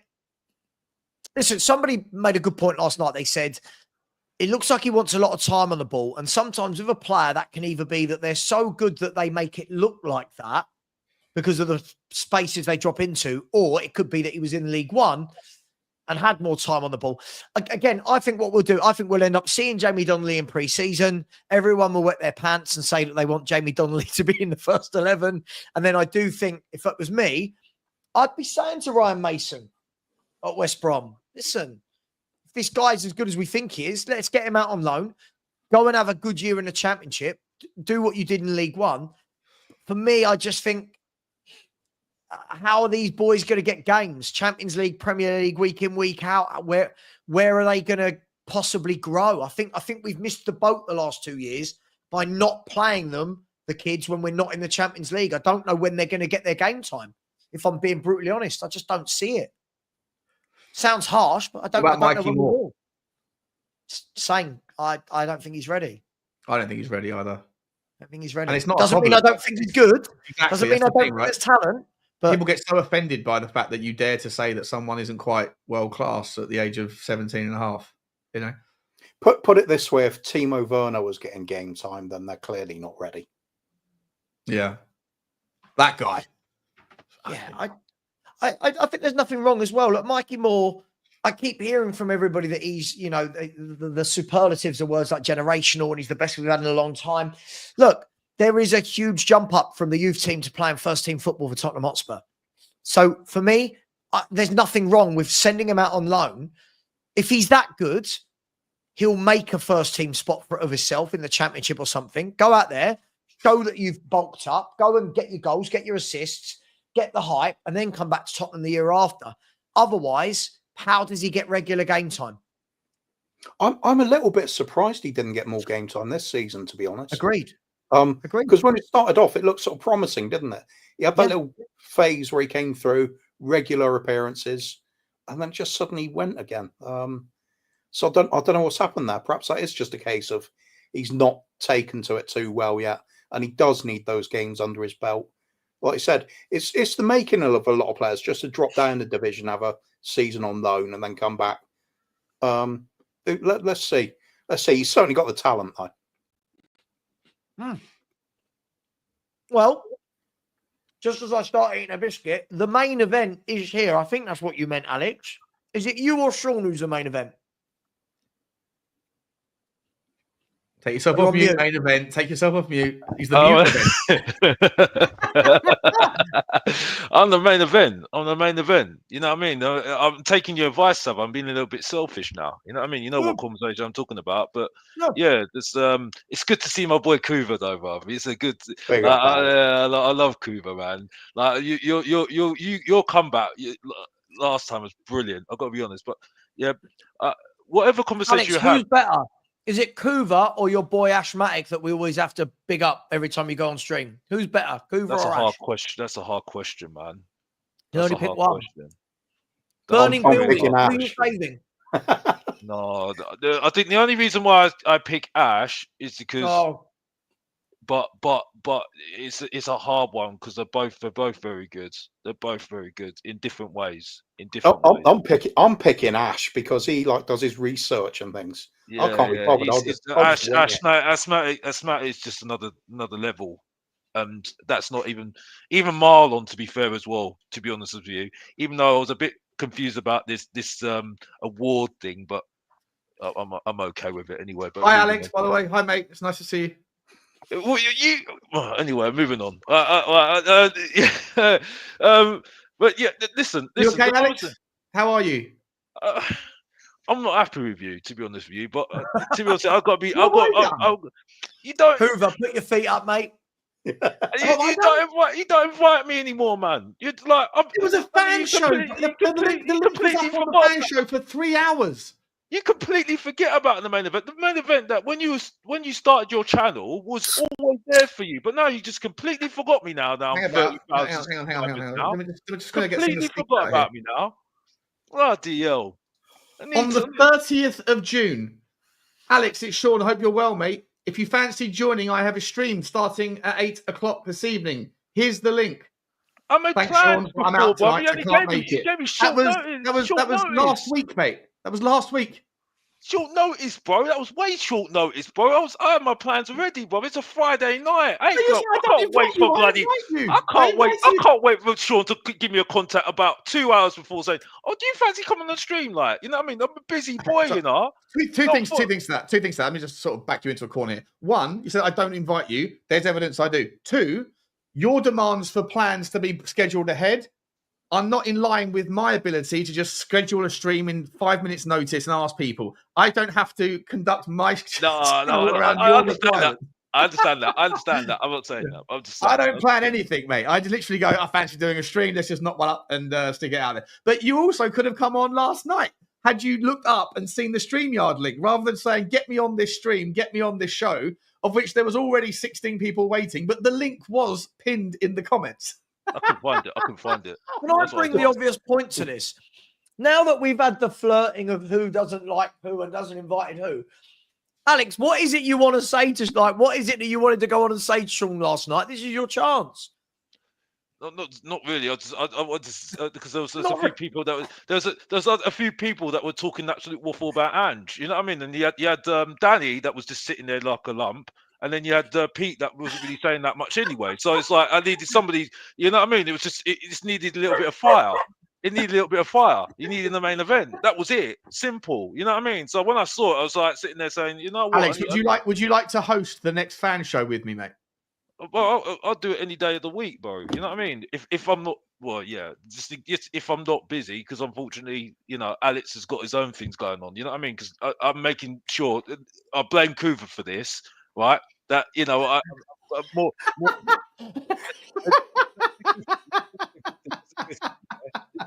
this is a good thing though, yeah, is that there's more to life than Spurs now, isn't it? You know what I mean? And I've learned that from, you know what I mean? So that's the thing. So I have to do other things, you know what I mean? You know, but you know, sorry to spoil the show, you know what I mean? I wanted to come in about talk about what you were talking about with Van der Ven and all the other defenders, because I absolutely agree. I think there's too many people.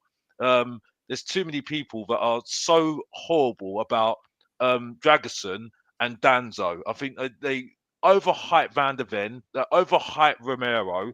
They were going to have the excuses next season. I want him to be honest. If Romero wants to go, get rid of him. You know what I mean? You know. But for me, Danzo and Dragerson, I think Dragerson's not a bad defender. The only reason why he's looked bad is because he's stupid tactics, to be honest with you.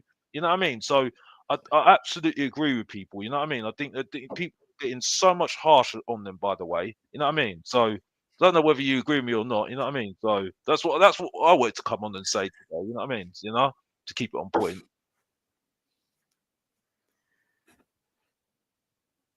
Is anyone going to say anything?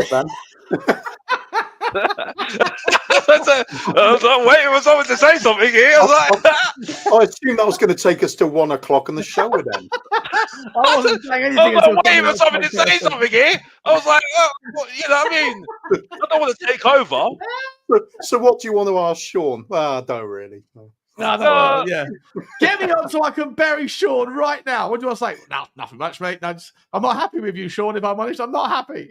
No, that's it. So to recap quickly, Will, you came on to like bury Sean. You didn't do that, and I get the blame.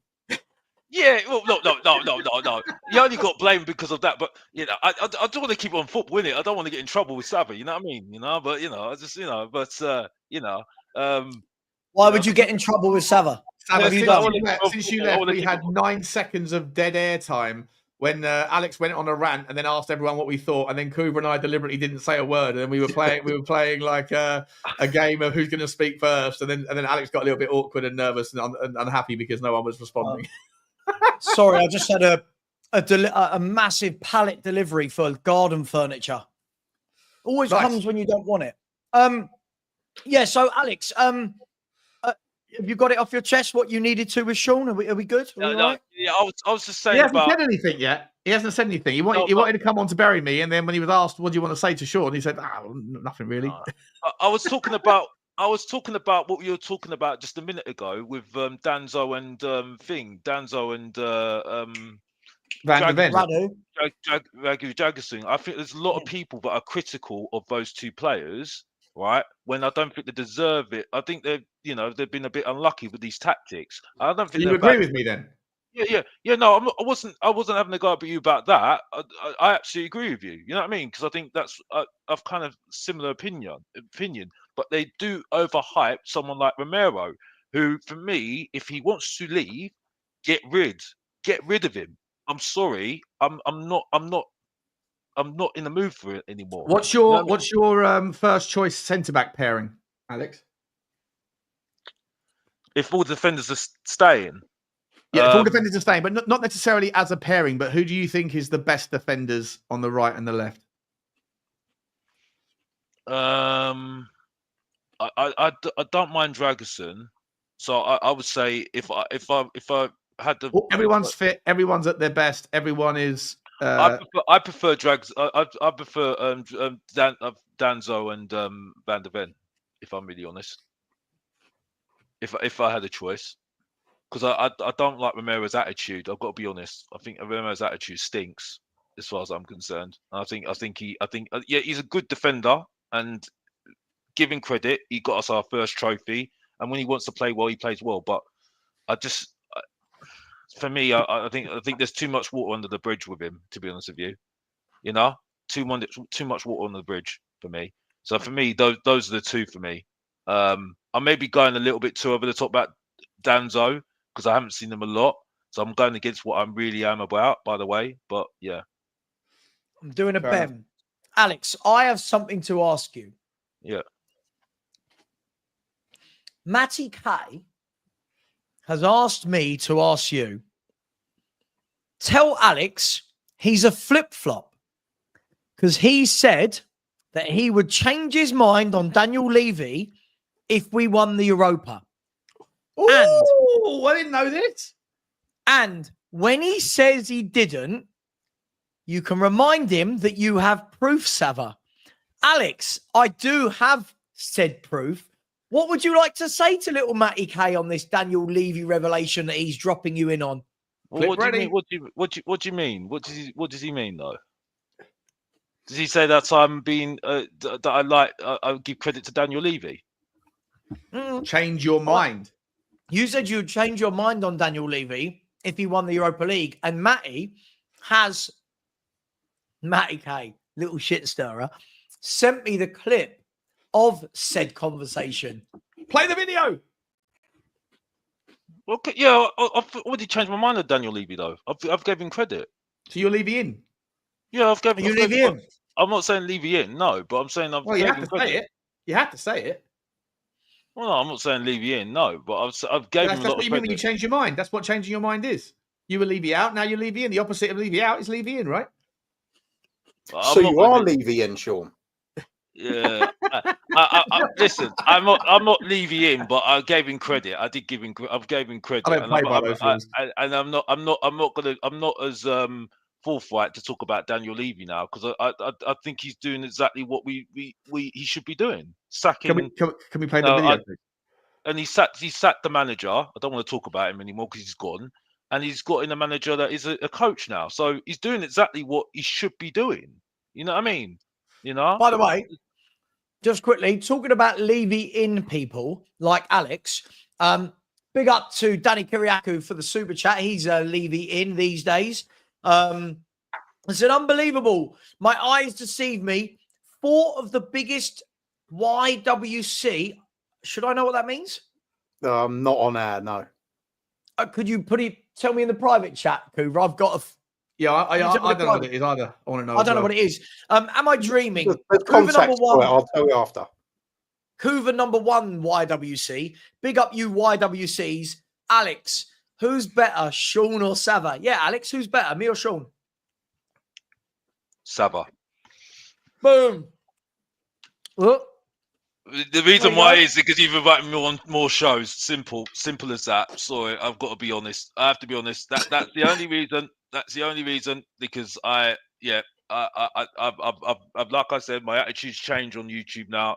I concentrate on people that invite me, even if they don't agree with me.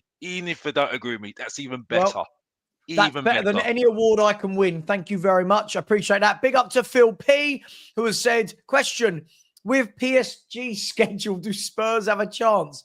I mean, the game's what, in 2 months? Let's see how we play, who the players are, what team do PSG put out. But look, listen, whoever the manager is, I feel like PSG might give Spurs a whipping. They're a bloody good football team. But we'll see. We'll see, Phil. We'll see. We'll see. Big up to Finn McMullen, who said, would you take Branthwaite for cash plus Richie? Yeah, I would. I do think that everyone's gone way overboard about Branthwaite. I do think he's a good player. I agree. But again, someone like Collins, maybe that's a bit of a better look. A player that Frank has bought, developed, knows him well, is really well thought of. Hey, that's just a fault. Big up to John Morrison, who said, I'm going to say it. I think he's talking about Ange for England manager. Can you imagine? I watched the way England defended last night. I can't imagine now adding Ange's crazy tactics into that. But who knows? I don't want that because I've already had Ange ruin week after week for me as a Spurs fan. I don't really want that going into tournaments as an England fan, so to speak. Big up to Mr. Pox Office, who has said, Ben likes to put his hand up when Savva speaks. Oh, it drives me mad. Drives me mad. Absolutely drives me mad. Big up Mr. Pox Office. Big up to Kudos, who said, Ben debates like he's in Parliament, right down to the selective data. It is. I said to him, first time I spoke to him, I said, it sounds like you are captain of the university debate team. Like you don't actually answer anything with an answer. You answer it with data from scenarios that don't matter. But big up to you, Kudos. Appreciate that, my man. And then SOF, the last one, I said, morning, guys. Semenyo and Solanke had that partnership at Bournemouth. Frank could make this Mbeumo and Vissa stroke Tony. And again, I think what this goes to show is sometimes it's not just about what we as fans want. It will be about what does the coach think he can develop or nurture or get the best out of. So I completely agree with you. Thank you very much for that. Guys, is there anything else anyone would like to say? I'm live again in 4 hours. So I need to go and build some garden furniture apparently now. That's my day. Anyone want to say anything before we go? Does anybody feel just relaxed now? That it's just, you don't feel like stressed anymore because one manager's gone that we didn't really like, and it doesn't feel stressed that this guy's coming in. What is it, Thomas Frank? It doesn't feel like, it just feels like just a breath of fresh air. I don't know. I'm not fully on board with him, but it doesn't feel like the Angepostecoglou thing was just really stressful. But this Mourinho and that, we can have a conversation. It just doesn't feel stressful at all. Yeah, I feel a lot better, to be frank. Yeah. Yeah, that's it. Yeah. Fair enough. Right. I think the stress starts again when we don't see any signings for a little while and the timer keeps ticking away till deadline day. Then it'll be the usual panic. We're gonna get a double bomber, mate. But I actually don't want a double bomber because then you get all the news out in one day. I like separate days, better for content. Little hint of it. Yeah.